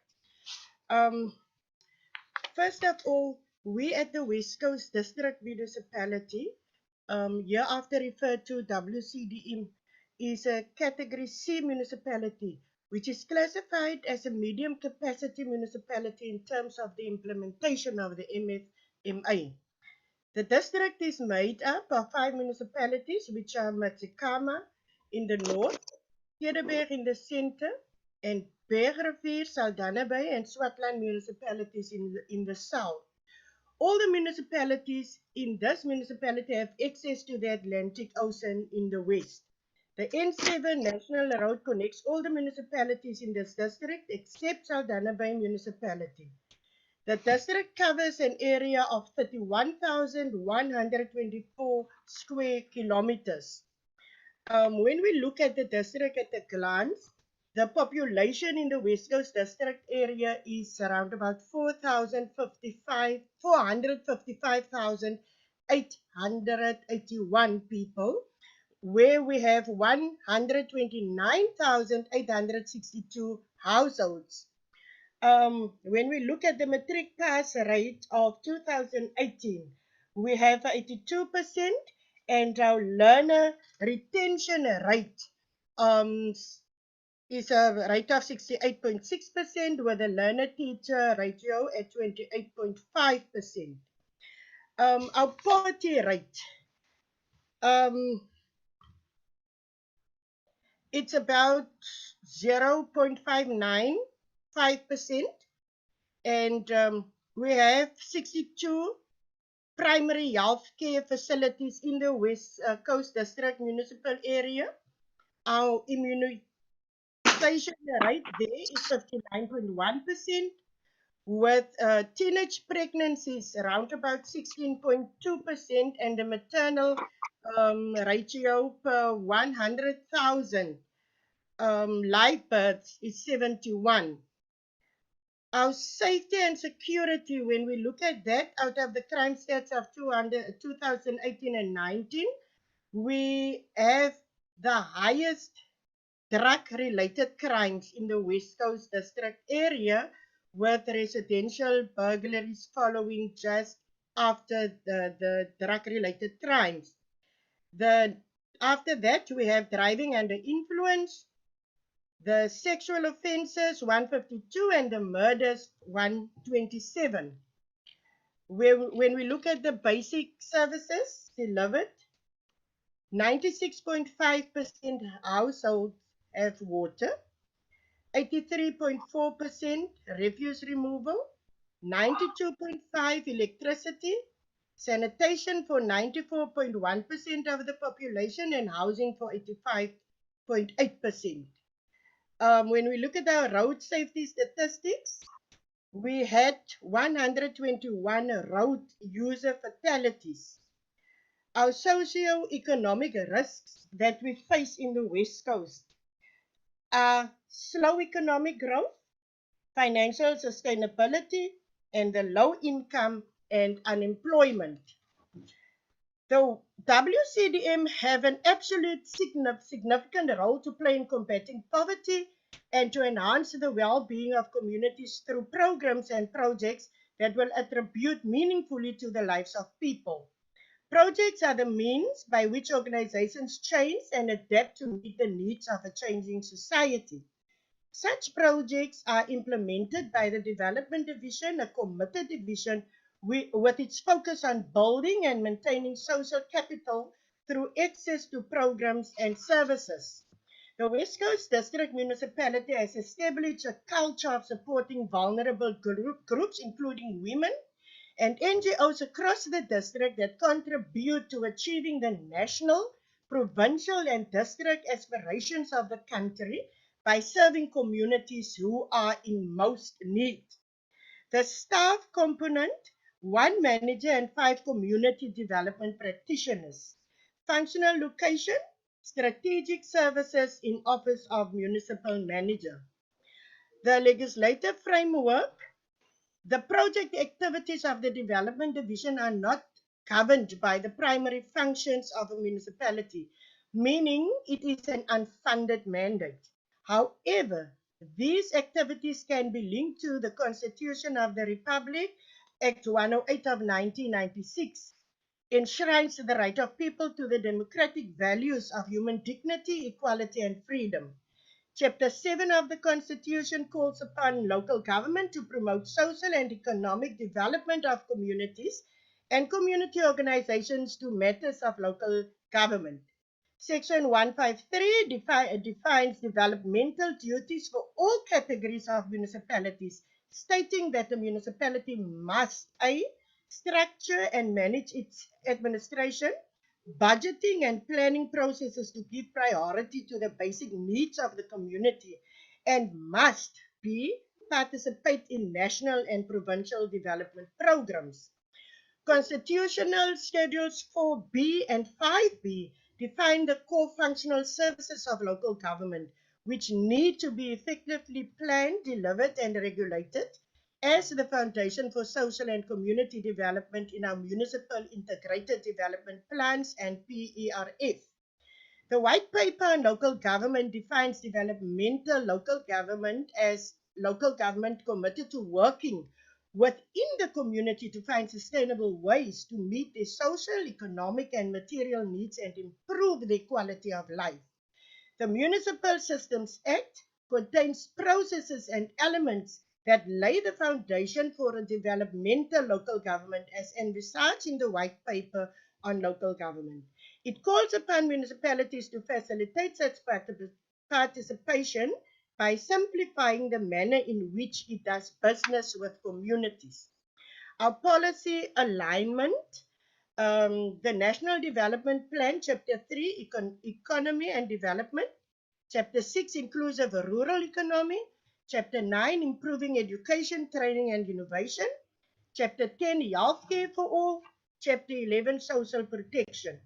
The Cape Vision for 2040, Enterprising Cape, Connecting Cape, Living Cape, and Educating Cape. The West Coast District Municipality for IDP 2017 to 2022. 5 objectives which are used as a basic strategic guide for projects and service delivery. Objectives were set through a process of local consultation and alignment with provincial and national priorities. Engagement with all local municipalities through intergovernmental relations structures and structured public role player consultation. National development priorities and global priorities such as SDGs. Objective 3, promoting the social well-being of the community. Our objective is to promote the social well-being of residents, communities, and targeted social groups in the district. The sub-objective there is to increase speed and efficiency of development programs and investment, use of good practices, improved quality of living environment, to resource and strengthen targeted social and rural development initiatives in the district with targeted support provided to vulnerable social groups like the youth, women, aged, and others. Sustainable development guidelines, early childhood development, better support to vulnerable children, reduce school dropouts, support youth to compete. And our key performance indicators there is the quality of life is improved for people in the district. The budget linkage of promoting social well-being, 2018-2019, we had an OPEX, the operational expenditure of 42,907,285 rand versus the operational income of 10,124,000 rand. For the 2019-2020 year, we had 53,226,063 rand as operational expenditure, and the operational income was 14,715,643 rand. For 2020-2021, our operational expenditure is 53,345,018 rand versus the operational income of 12,082,933 rand. Our social development programs, we have the 16 days of activism programs. Various programs across the West Coast District are supported as part of the 16 days of activism against the abuse of women and children. These programs also include International Day for Persons with Disability and World AIDS Day. We have training of victim empowerment volunteers. The training of the VP volunteers in partnership with Department Social Development, SEPS, Department of Health, and Department of Justice. The training focused on self-awareness and self-care, the role of the volunteers, referral protocol, medical treatment, listening and communication, grief and trauma, police procedures, the victim's right and support. We also upgraded victim support rooms. The partnership between West Coast District Municipality, local municipalities, SEPs, and community policing forums. Victim support rooms that were upgraded were those in Elands Bay, Darling, and Lightly. The objective was to provide resources for the care and support of victims of gender-based violence. The impact of this program was: 1. Creating a safe and secure environment for abused women and children. 2. Giving shelter to those who need it the most. 3. Giving back the dignity of women. 4. Making the work done by volunteers easier by improving the conditions for their clients. Then on the PowerPoint that was sent to Candace Chotwana, there is photos of the opening of the victim support room in Elands Bay. We also had conference for we will give you around 3 minutes to wrap up, Alderman. Okay, thank you. We have the conference for religious workers, where the workshop was concluded with religious leaders signing a pledge in which they committed themselves to render more support to victims and families of gender-based violence. Also, the staff and the council of WCDM signed a pledge whereby they committed to never commit any act of violence against women and children. We also provided sanitary products to girls in schools, and Women's Month, International Women's Day programs are implemented annually in partnership with various stakeholders. During women's conferences, we focused on conversations that actively help delegates affect change in their lives and workplaces, and highlighted the extensive women's leadership potential that exists. We also provided gas bottles and stoves to vulnerable women, and under sport recreation and culture, we have the West Coast Poetry Collection. We have writers to do solo publications, and we also produce a unique West Coast product for tourists, and in partnership with the Northwest University. Also, around skills development, unemployed youth and women on farms were trained on Code B and C1 driver's license, and our approach to service delivery. We have a joint district approach, and together with the local municipalities on the West Coast, we have embarked on a process to formulate a sector-specific coordinating structured forum to look at specific projects and programs within the municipalities with the support and coordination from West Coast District Municipality. The purpose of the social development coordinating structure is to develop appropriate strategies that can assist B municipalities with implementation of social development initiatives, establish, maintain viable strategic partnerships with the relevant stakeholders, and to mitigate against duplication of services within the boundaries of the district. And okay, thank you, Honorable Deputy Chair Lucas. Thank you very much. I'm sure since you have sent us the report, we will get the other information. I allowed you because the last part you actually directly address the issues that we feel it's important for vulnerable groups, And that is why I allowed you a few more minutes. But we will definitely go to your Thank you, report. Honorable. We will go through your report and we will make sure that we respond to, and also we take the issues forward. Thank you very much.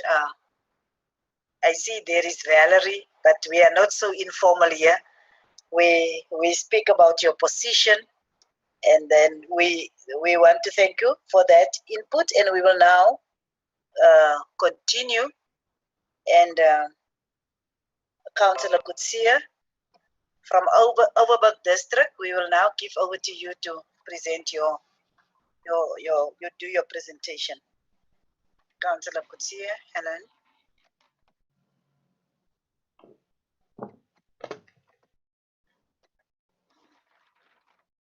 Thank you, Honorable Chair, Lady. I will assure you that I don't have a wish list, and thank you for this opportunity and platform. I would either say that we need your help in prayers and assistance. So on the Overberg side, I don't really have a wish list, as the lady from the FFC research already mentioned a lot of stuff, and I agree with a lot of stuff in their research. I'm from the Overberg District Municipality, and which includes the Overstrand, Hermanus area, Swellendam Municipality, Cape Agulhas, Tiwaterskloof, which is part of the district municipality. The district municipality is mostly the mandate for our municipality is roads, health services, clinics, ambulances, environmental services, fire services, and resorts. And most of our mandates are unfunded. We have a widespread agreement with stakeholders, social partners, and citizens in the Overberg district that our economy lacks stimulation and growth. Increasing lack of job opportunities, crime, poverty, and continue to remain a major challenge. And these challenges are growing every day, especially now with COVID. But we have a recovery plan that is in the pipeline and is well constructed, and is a well constructed attempt that will help grow our economy and speaks to these issues that we have challenges of. As I said to you, I won't come with a wish list. At the municipality of the Overberg district municipality, we do not have a district response to improve socio-economic status of women in district. But we have a draft district economic recovery plan, which is all inclusive. And the plan speaks to the economic recovery in all sectors in the district and creation of jobs. The structures that are in place to enhance the equality agenda. We are in the process of establishing agenda forums per municipality in the district with the aim of promoting gender equality in terms of employment, training, service delivery in the region. In gendered policies in place, we do not have policies in place that specifically enforce opportunities, etc., that's aimed at women. But we have policies for EPWP, HIV, AIDS, sexual harassment, the employee assistance program, substance abuse addresses issues of domestic violence, promoting of health environments and opportunities for women within the organization. Our gender budgeting. Unfortunately, we have no specific budget for the promotion of women and related opportunities. Systems that are in place is that we have a social service and violence against women, and the Department of Social Service, in partnership with the municipality, NGOs, and other stakeholders, render support to victims of violence through psychosocial support and referrals in our region. The District Safety Forum, in partnership with other stakeholders and the Social Development Coordinating Forums, will focus on the rollout of capacity building workshops in the region aimed at gender-based violence, substance abuse, and crime awareness. National days and campaigns ensure further promotion of awareness and women's rights, such as 16 days of activism, women days, etc. Media campaigns and promotions on gender-based violence and issues of domestic violence, family preservation services, in collaborations with NGOs. Service users, families, counseling, and psychosocial services support. We do have statutory services, and probation officers that report to courts and probation services. Our children's court inquired to children issues and prevention and awareness programs. And we are in the process of compiling an integrated calendar of all these events. Our challenges in our district is that we have no budget to implement those projects. Social development position at the district also is temporary. We don't have an agenda focus, as the lady mentioned in the research, and we are one of the municipalities that doesn't have a social development focal person, which is permanent. We have now for the 3 months, we have a person which is temporary, but we don't have a permanent person that really focus on gender issues. Then our way forward, the way forward for us is that there's a draft of the District Economic Recovery Plan, which is aligned to the Western Cape's Government Economic Recovery Plan. And this plan was compiled and updated with all the B municipalities. And the way forward is that there is a need for intersectional and interdepartmental approaches to domestic violence with clear, defined roles and responsibilities of each stakeholder. We need to promote the promotion of the joint district approach is critically, and that we are at the same level of support and communication streams with province and to align and be in synergy with all the provinces and national. Training and capacity building for ECDs and schools to assist with early detection of issues of abuse and violence, especially in ECDs. Great awareness campaigns need on gender-based violence and femicide. A pooling of resources needs to be created better and bigger impact. Promotion of the led stand and one's voice united against gender. Participation and involvement from districts in the gender justice forum is crucial. And in the process of developing a draft social development policy with emphasis on women, children, youth, and elderly and disabled. That, Madam Chair, concludes my presentation, and we, as the Overberg, we really need some help to put more emphasis on this women issues. I thank you. Thank you very much, Councillor Lucia, also for the straightforward and honest reflection, because it also assists us to actually involve the SALGA as well as the provincial government to make sure that municipalities get the necessary support when we discuss in our high level sections. We have tried to once again bring in Central Karoo District, because last week they didn't attend, and it seemed this week it's the same. So without much further ado, we will allow discussion now and questions and of all the perspectives from the 2 district municipalities as well as our partners, the constitutional, the institutions supporting constitutional democracy that we have on our platform. So we can just begin to ask questions. Raise your hands by using the raise your hand function, and we will then take it from there.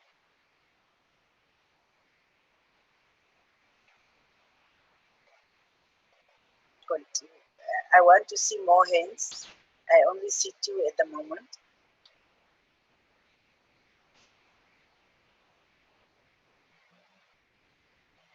We will then,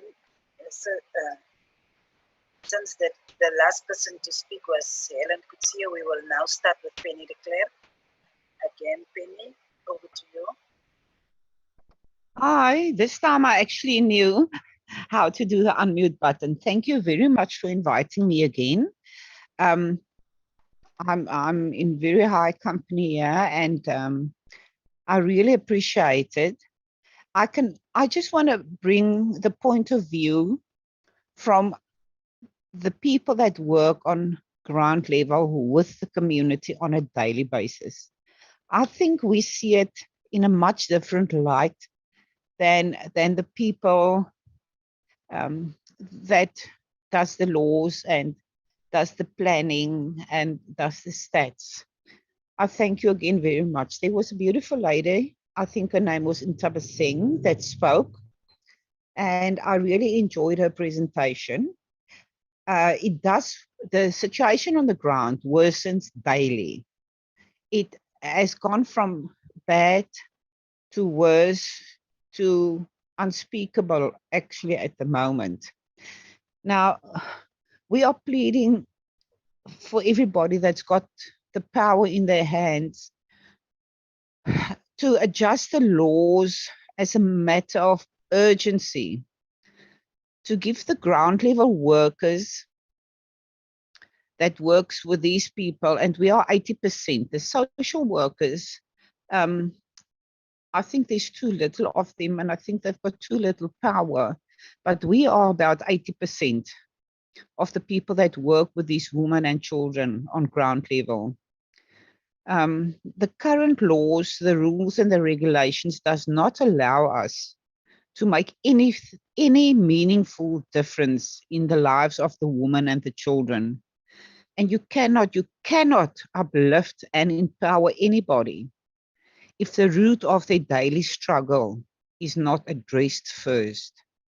Gender-based violence, GBV, but GBV should also stand for generational-based violence. In our area, more than 60% of the gogos and the omas need to raise the children for different reasons. Either the mom is absent, or the mom died of HIV, or the mom works. It's a very, very bad situation. They get abused, not only verbally and physically, but most definitely financially. The women only have the knowledge how to go to the court for a restraining order against their husbands. But 60% of them gets abused by their children. So we need a plan, an educational plan for them, to explain to them how not to be an enabler. Why it's very important not to be an enabler, because the children that they actually hide away from their responsibilities just go on to be the next generation of abusers. It's a vicious, vicious circle that are absolutely spinning out of control. And please, please allow me to say that you cannot empower us, please empower us to help the woman and the girl child. So then we will be able to empower them again. But we first need to help them. I hope you understand what I'm trying to say. No, we are very clear on what you want. But we cannot allow you to speak too long, because we also want to allow other people to. Okay, sweetie, I just want to say one thing. May God bless us and our country, and we all, from the Honourable Member of Parliament to the people on ground level, need to work together. Otherwise, this is not going to work, and we need to do it soonest. Thank you so much for the opportunity. Thank you also for your participation, both from last week up to now. Helen could see you. I don't know, but your hand was raised. Yes, I lower my hand after you saw my hand. Just three things that I would like to say thank you to the previous speakers with the presentations that they sent to us or give to us. Especially on the education part, it was mentioned that there's a lot of our women that have a lack of education, which is true, that makes us poor. And even as a counselor, I can still see that counselors are not looking at or provided it to study further, because some of us won't return, but at least if there's opportunity for us to study, and if there's not money for counselors, and I would think there's more and more students that also want this opportunity, and that there's really one thing of education. If we can better that for women, we can look after ourselves. The second one is the one of the presentations was that our sexual offences is at 4%.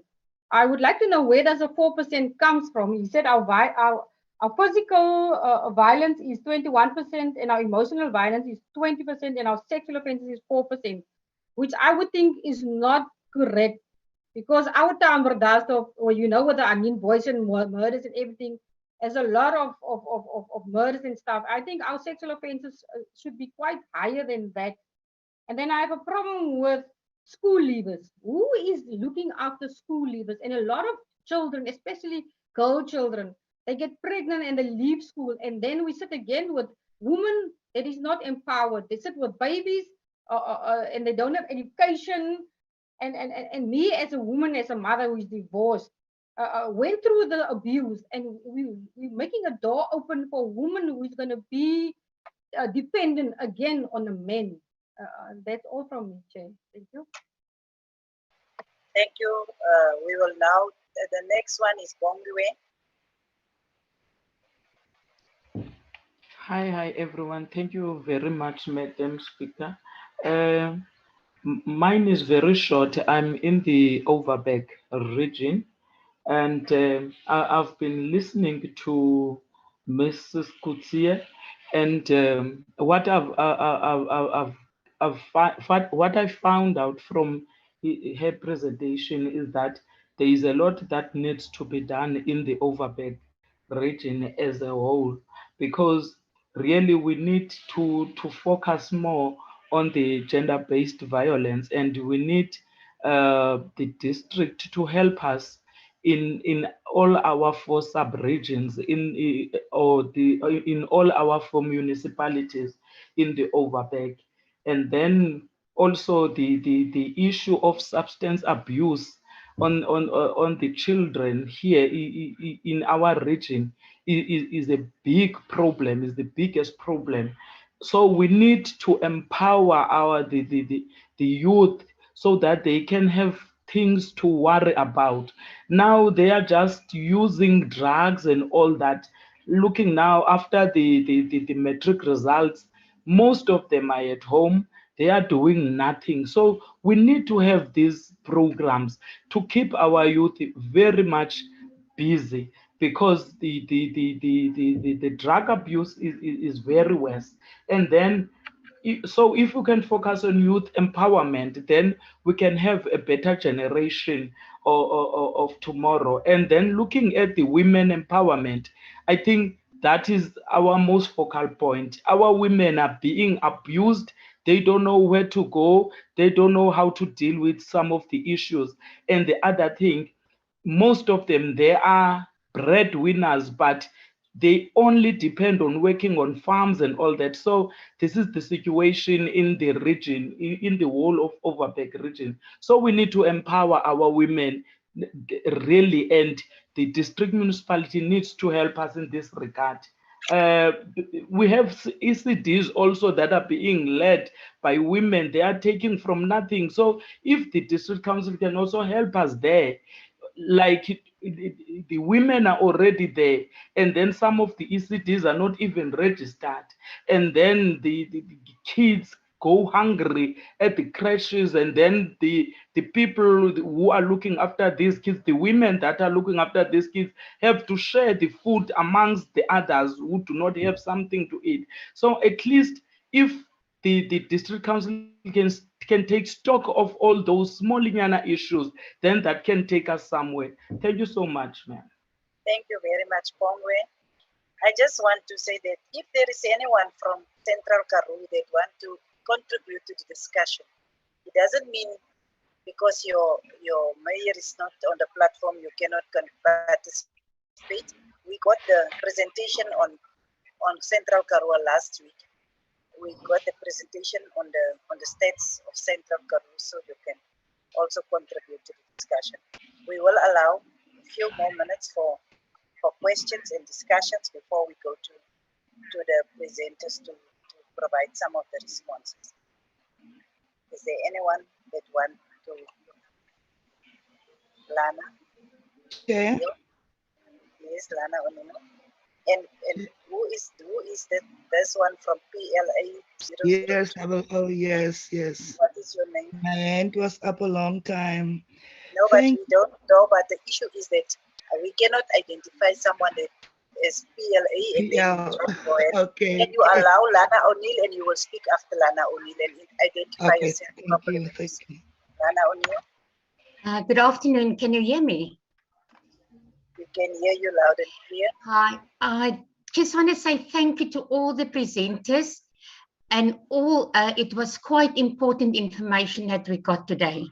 I'm from the Overberg, Heavenly Promise 48, and I agree totally with Councillor Jalen Kutsia, because there's so much need. We have a safe, a home of love for abused women and their dependents in Bredasdorp. And since the opening of that, home, 495 women, including children, came through that house. Our biggest issue is the sustainable education on protection orders for women and especially for young girls, because 99% of the women that went through our doors and we assisted was they didn't know, they don't know how to be a parent. Their grandparents didn't know how to do it because they were also teenagers. 85% of them were raped, who's been through our doors. So those are the things we need. Programs, we need sustainable education and communication to our women in the Overberg, and especially on their level, not at the professional level, in all languages.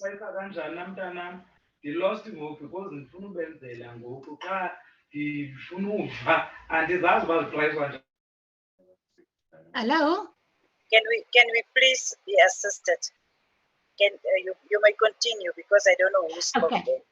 Okay, so that's the communication and education on the people, and especially the women and children on the drug addicts. We believe that you have to go find and look for the root of the woman and that child. What happened? Why are you like that? Then they go to the clinic. What do they get? The psychiatrist sister there. She's getting, they only getting triptyline. They don't get in professional assistance to go and look for that root. You can't just give people a tablet and say, you will be okay. So those are the things, and also the social workers. If I look at the IDP of, I think it was 200 in 2019, we had the Bredasdorp Cape Gallas had one social worker for every 2753 people, one auxiliary worker for every 6607 people, and one community development worker for every 110012 people. So what do we need? We need more social workers to render services to the most vulnerable and the poor women. So please, I agree with Councillor Kutsia. We definitely need programs, and Overberg need funding. Thank you. Lana O'Neill, can you please submit your presentation or your input in writing? You will, we will on the chat group put the contact details and submit it in writing, because I think there is much more to that presentation. Can we also? Thank you so now much. We will have PLA 002. Please identify yourself properly. Thank you, Honorable Chair. My name is Enet Nontsikalelo Plaikis. I'm Alderman Plaikis from the West Coast District Municipality. I own staying in Soudan Bay. I only got two questions. First and foremost, before I lead to my question, is that the issue of policies, policy development within municipalities, as we are currently busy now with the Women's Charter Review. You know, at West Coast District Municipality, they actually refuse us to even go and workshop us as councils and women involved to review policies and also to understand the policy as well. I want to come to the question of Valerie, Alderman Valerie, with regards to the social cohesion budget. I am currently serving on the finance committee. There's none whatsoever for social cohesion that is being budgeted. You can go to your service delivery budget implementation plan, your SDPIP. There's nothing there, of which I questioned, and you guys are all part of the meeting. You are always quiet when I attend to issues that pertain in the community as well. Coming to the issue of a district saying that they are doing whatever, I just want to make an example during the level 5 of COVID-19, where people that stayed in the street, of which district organized some staying camps. They didn't even stay 3 days and they were evicted and chucked out by a district municipality out of that tent. So the farm people, especially women that are retired from work and staying on farms, these farms belong to district are currently facing eviction. So what is your plan with regards to that? The other thing is the market-related pricing of those houses, which they can't afford because they're getting 1,800 rand and 50 for a grant. How will they be able to pay a 6,000 rand rent from a house being rented out by district municipality? Lastly, district municipality was forced by National Treasury to give money to all the B municipalities. We've got 5 B municipalities. They only received 50,000 during the lockdown of level 5 of the lockdown. Those monies up till today, we never received a report. Thank you. Thank you to those that make contributions. I will allow the presenters, if you think there is anything that you want to, CGE, I think you would, there's few issues that I think, Doctor, you can respond to.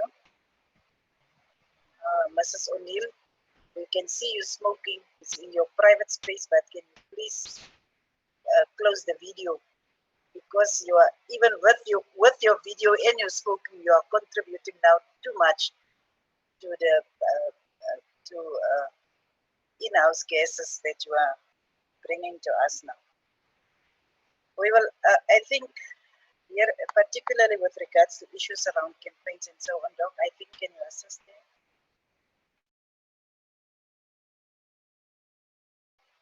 Dr. Moleko, is there a problem with your connectivity? In the meantime, let us go to FFC with regards to the issues of funding and the need for assisting with the redirection of budgets. FFC.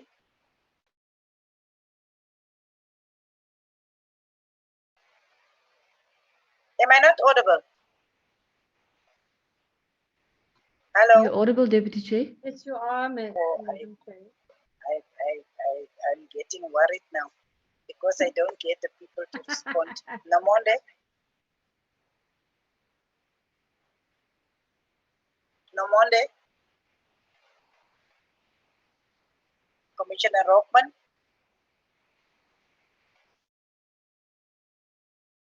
Is there something wrong, Sebo? Are the people still there? The people are still on the platform, Deputy Chair. I'm not sure why there's no response, but they're still on the platform, but I'll quickly make a few phone calls. Yes, fine, sure. So, Soli, can you possibly respond to the issues that have been queried on? Okay, thank you, Chair. I think regarding the issue of sexual offense and physical violence, like I indicated before, these are very difficult indicators to measure because most of these violence are happening within the household. And from the survey point of view, when you get to the household, we're relying on the respondent to respond to the questions. So like I've indicated, yes, it is a very difficult indicators to measure, and the figures are not wrong. They may be not necessarily less probably less reported in terms of the respondent not necessarily willing or not necessarily giving information regarding the violence that they've experienced in the past 12 months. But I think the other thing is, Chair, I just want to mention that from the survey, it's based on the respondent, and from the police side, is based on the reported cases. So I think we also need to make those two distincts between the two sources. Thank you. Thank you. We will now go to Dr. Ntabiseng.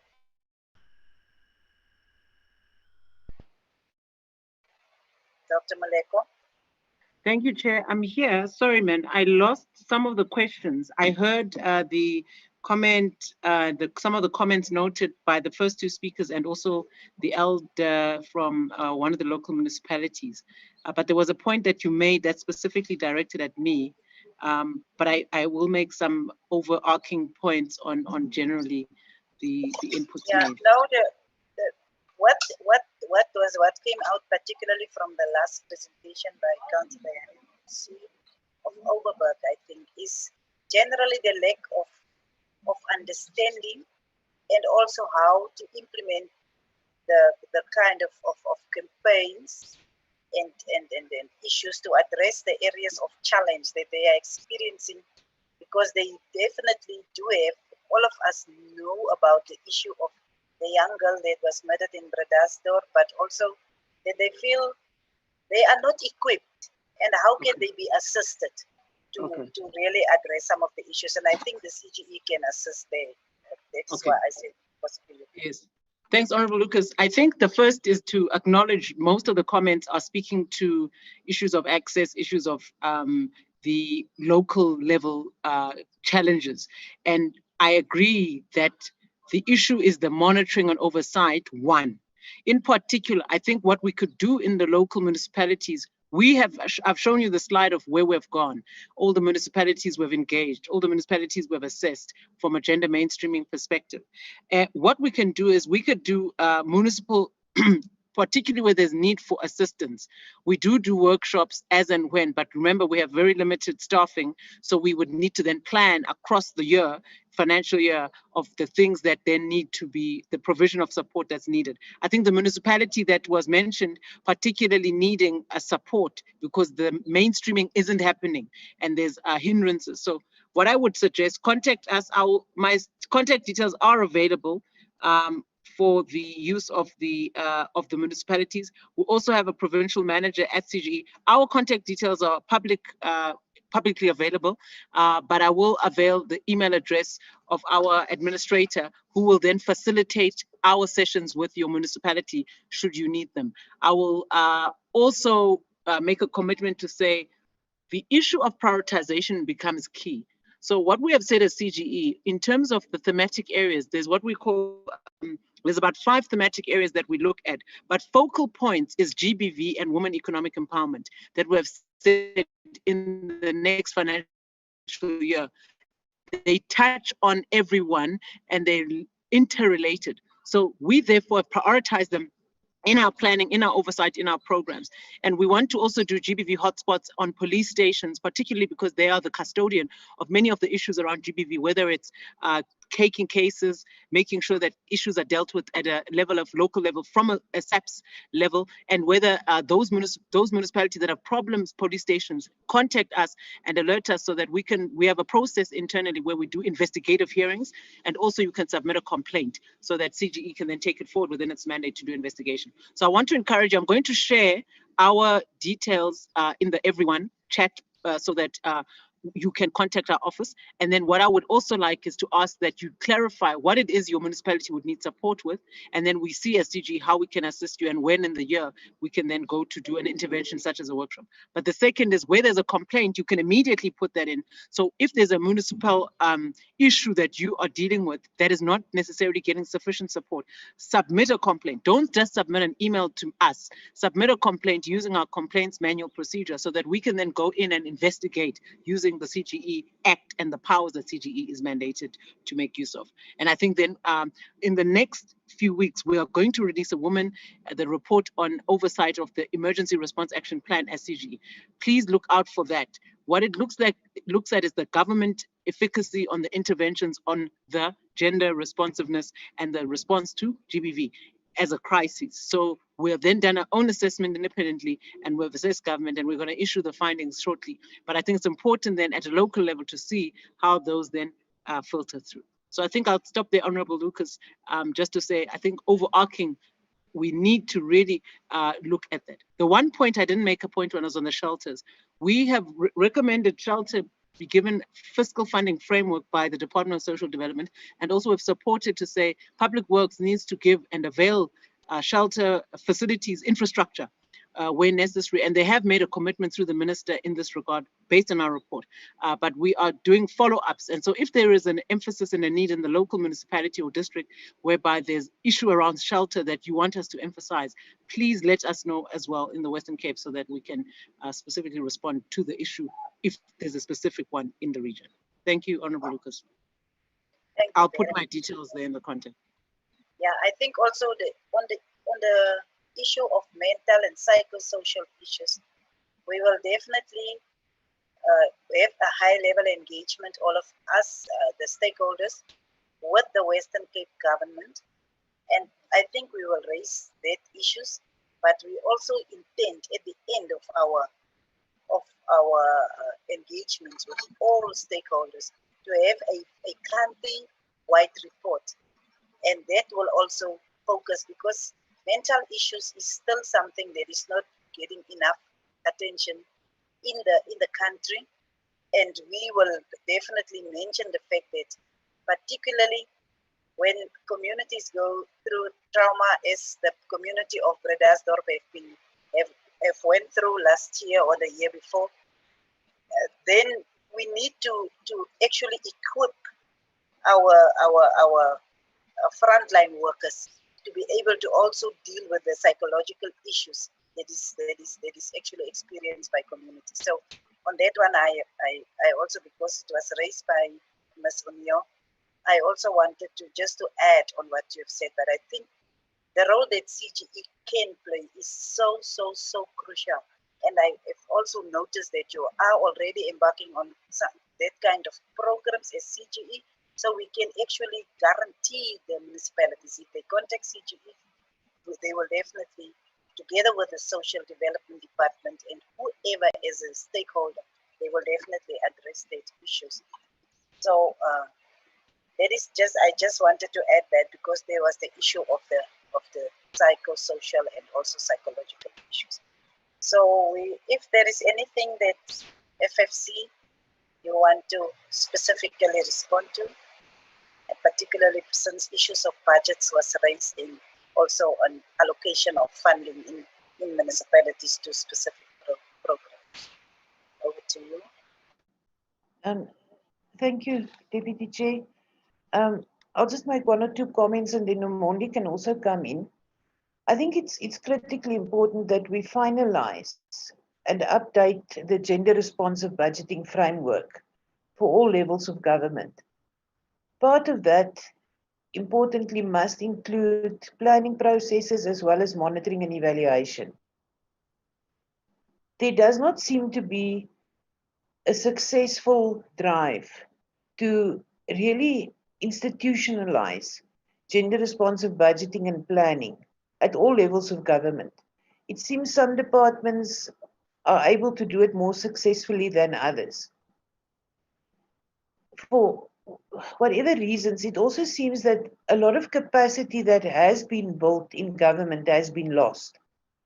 So there is a real need for capacity building on gender responsive budgeting at all government levels. And I think here SALGA also has an important role to play. And I think SALGA has undertaken some initiatives as well. The FFC, part of our next annual submission, there will be a chapter on gender equality and gender responsive budgeting, and I'm sure we're also going to make certain recommendations in that regard. Maybe Nomondi, you can also add. Thank you. Thanks, Commissioner. Just to also allude to the fact that actually what we have just found out from the study that Commissioner Rockman is talking about, that it seems that there's a ground level in terms of the framework and all that. The gender responsive budgeting is not taking into shape, or it's only particular departments that are taking its shape. So the FFC, what it's finding out in its studies, that actually perhaps the other avenue is to look at the top, like which is the national treasuries, the provincial treasuries, that the budget circulars from the beginning, gender budgeting issues must be there. When all the departments submit their budget circulars, this information that includes gender responsive budgeting and planning should be there, so that it can be planned and it can be allocated and it can be implemented and monitored. So we are of the view that perhaps at the top it needs to happen, because if you look back when the gender issue started in South Africa, the National Treasurer or the Minister of Finance, they were the sort of like at the forefront of this. So perhaps we are of the view that we just perhaps need to go back there, so that it is involved at the beginning of the budget circulars, that this information needs to be part of your program for each and every sector, for each and every department. So we are hoping that if that can happen, things will sort of start to take shape. Thank you, Chairperson. We are hoping that the study that will come will really make some recommendation also along those lines. Thank you. Thank you very much. Is there anyone of the two mayors that want to say anything before we give over to the Deputy Speaker? If none, it seems as if you are satisfied. Or Alderman Maguire, do you want to say something? No, I just want to. You've got it wrong there. I'm not the mayor of the West Coast District Municipality. I'm standing in for the mayor who had other commitments. I am the portfolio chair. It's fine. It's fine. Okay. It's fine. Thank you. It's not a problem. You are a representative of the municipality. So if you don't have anything to say, it's fine. But thank you for doing the presentation. Alan Kutsia. Thank you, Madam Chair. I'm also not the mayor. I'm also not the portfolio for this, or the chair for this portfolio. I'm on finance, but I'm on the Salga Women's Commission. I'm the commissioner, and I'm the most senior MICO member. That's why I'm standing in for the mayor. But I really do appreciate all the presentations, and I hope and I wish you guys can really take our hand and help us, because this is a very serious issue for me, as I'm also the chair of the LDEC, the drug commission here in Cape Agulhas, and which is very dear to me. I'm a mother of 3, so I would like to stand in for women wherever it needs to be. Thank you very much. Thank you, Councillor Kutsia. We actually we want to now call on the Deputy Speaker if there is anything that you want to say before we conclude. Deputy Speaker.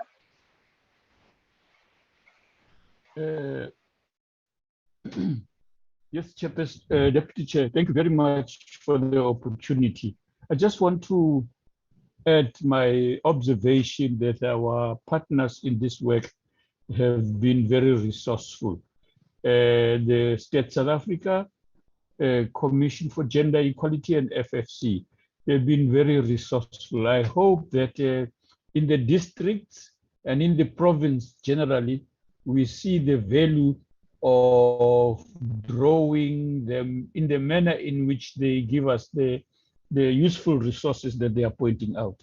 Clearly, as we've been going through this in the country, Madam Deputy Chair, evidence of immediate problems that require resolutions are always uppermost, and then only afterwards followed by overall policy and other operational issues becomes relevant. So to that extent, I think some of the references of people, for example, to places of safety for women who've been abused and children is an example. I agree with you that we must, at the end, so to speak, provide resources that people in the districts and in the local municipalities and in the specific homes for the safety of women should have access to and to be able to deal with the problems that they are talking about. Deputy Chair, I haven't spoken to you that I am also one of the people who are trained in what is called trauma releasing exercises, which is a resource in this environment, one of the best modalities. Often we speak about psychosocial and do not include somatic, in other words, bodily modality that helps, especially women and men, recover their bodies in a useful manner and them being able to operate more effectively. These are the kind of resources that we should draw the attention of women wherever they are located so that they can deal with those immediate problems as we complete the direction towards the review of the charter and making it operationally effective as well, so that in addition to drawing a charter, there are clear issues around implementation and operationalization of the direction giving charters such as the Women's Charter. So we've picked that up in what people have said, and we'll do everything possible, both at a national and provincial, to provide support to districts and locals to effect, as I said at the beginning, our goal for achieving gender equality and non-sexism in society, approached from a variety of angles. Our institutions must perform better in this regard, even those who are not here, who are potentially our partners. I did notice that Salga is here, as they said, and Kokta, I think I saw someone I know his name here, and others who have not spoken but have been quietly following. It's useful to know that they are part of the process, and we appreciate that. Thank you very much, Deputy Chair. I think I'm ready to hand it over to you. Thank you very much, Deputy Speaker. I must say, in all the provinces that we went to, the Premier's office, as well as other like social development, health, and others, have been part and parcel of our processes. Particularly the last before Western Cape was Mpumalanga and KwaZulu-Natal, and the Premier's office just indicated afterwards that they are definitely part and parcel of it. In the high-level sections, we are going to also report, and they look in some of the provinces immediately responded to some of the issues that they can respond to, and also with the assistance of the Commission on Gender Equality in other provinces. We believe in the Western Cape, the one observation that I made last week is the fact that there is a lot of polarization between the people because of party politics. And in the process, unfortunately, there is the vulnerable people that are not receiving the necessary attention. And we really hope that people can just cross that divide of the political divide to look at the issues of people and addressing the issues of the people on the ground. Before we want to finalize, I just want to acknowledge the members of Parliament that have attended this session, particularly the first one that was on the platform today was Mahlemwa. She was from time to time someone that really supported us throughout this process. Few members from the EFF, I don't know whether there is one of them today here, but usually they were present throughout, particularly this year when we started the process. And then also I've noticed that Mama Rehane is a member from Limpopo, as well as the member from the Central Karoo from Western Cape, Honorable Njadu. I've noticed that they came to support us in this final session, and I want to particularly express my appreciation, Deputy Speaker, for the support and the fact that I feel so emotional if I realize that we have actually, in a very, very short space of time under difficult circumstances, succeeded. And we must actually thank the new normal that actually really assisted us to make it possible for us to be able to do 9 provinces in less than 18 months. And that is, yes, I have to give recognition to the EFF COSI. Thank you very much. And so we've been able to really hear representatives from different walks of life, and particularly our community and civil society, to input into this process.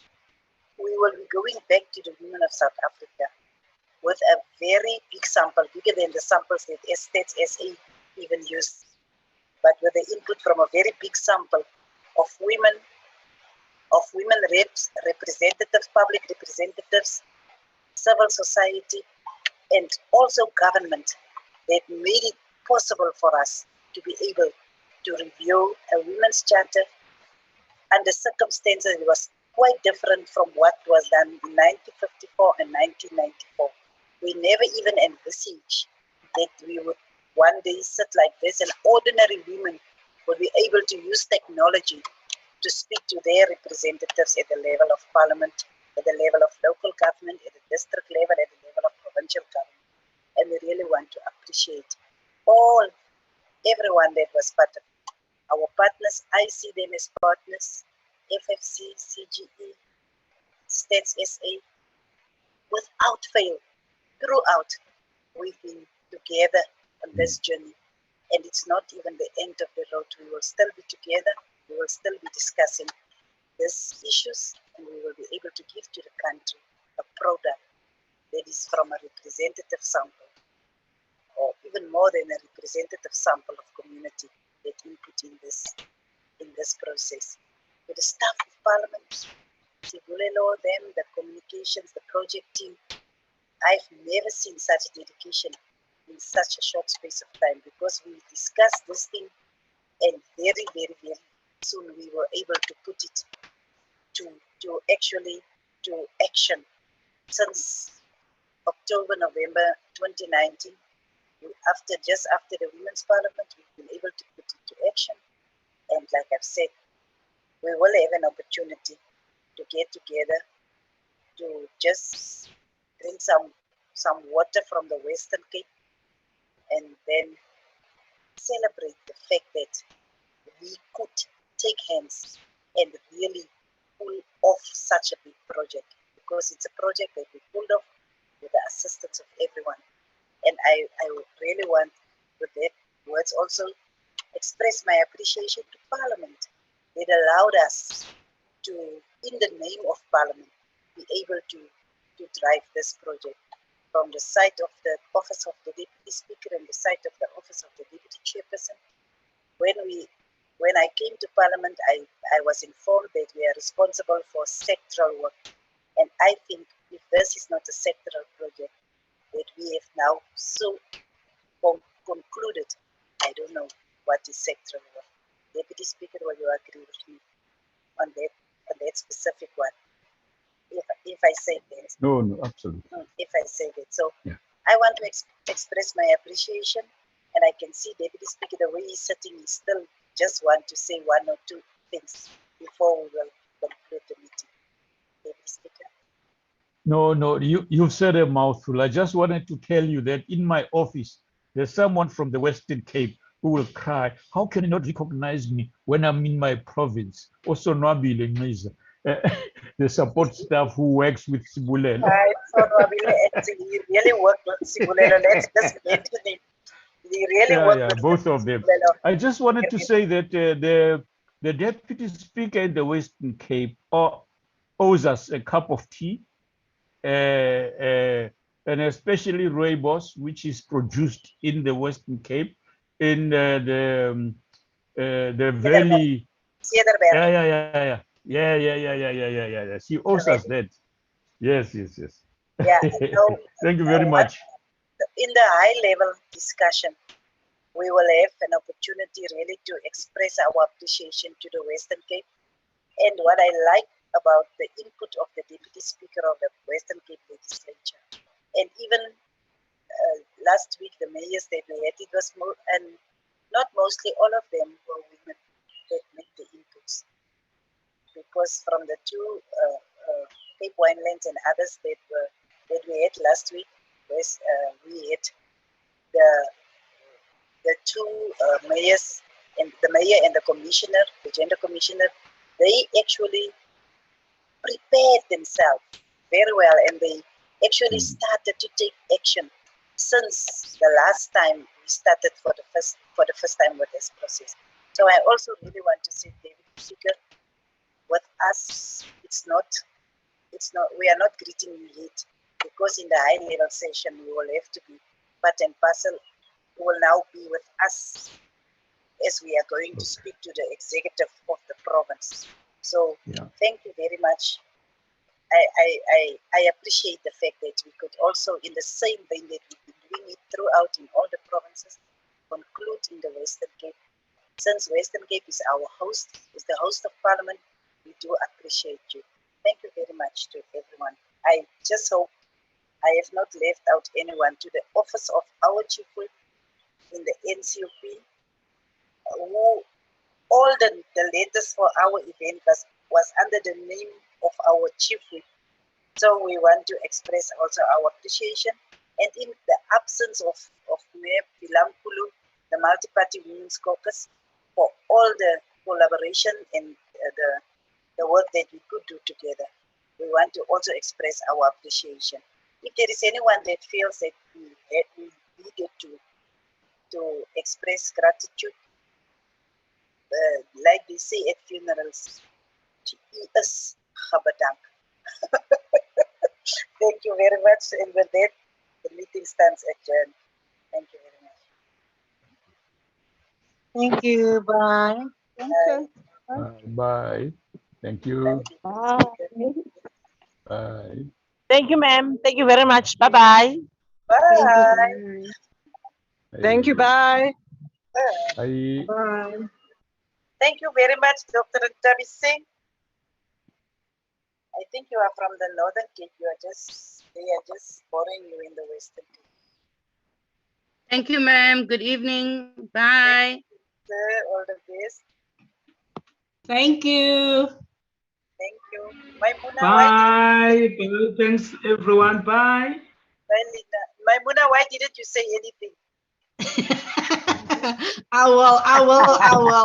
My friend, you have Very interesting. Thank you so much. I really appreciate it.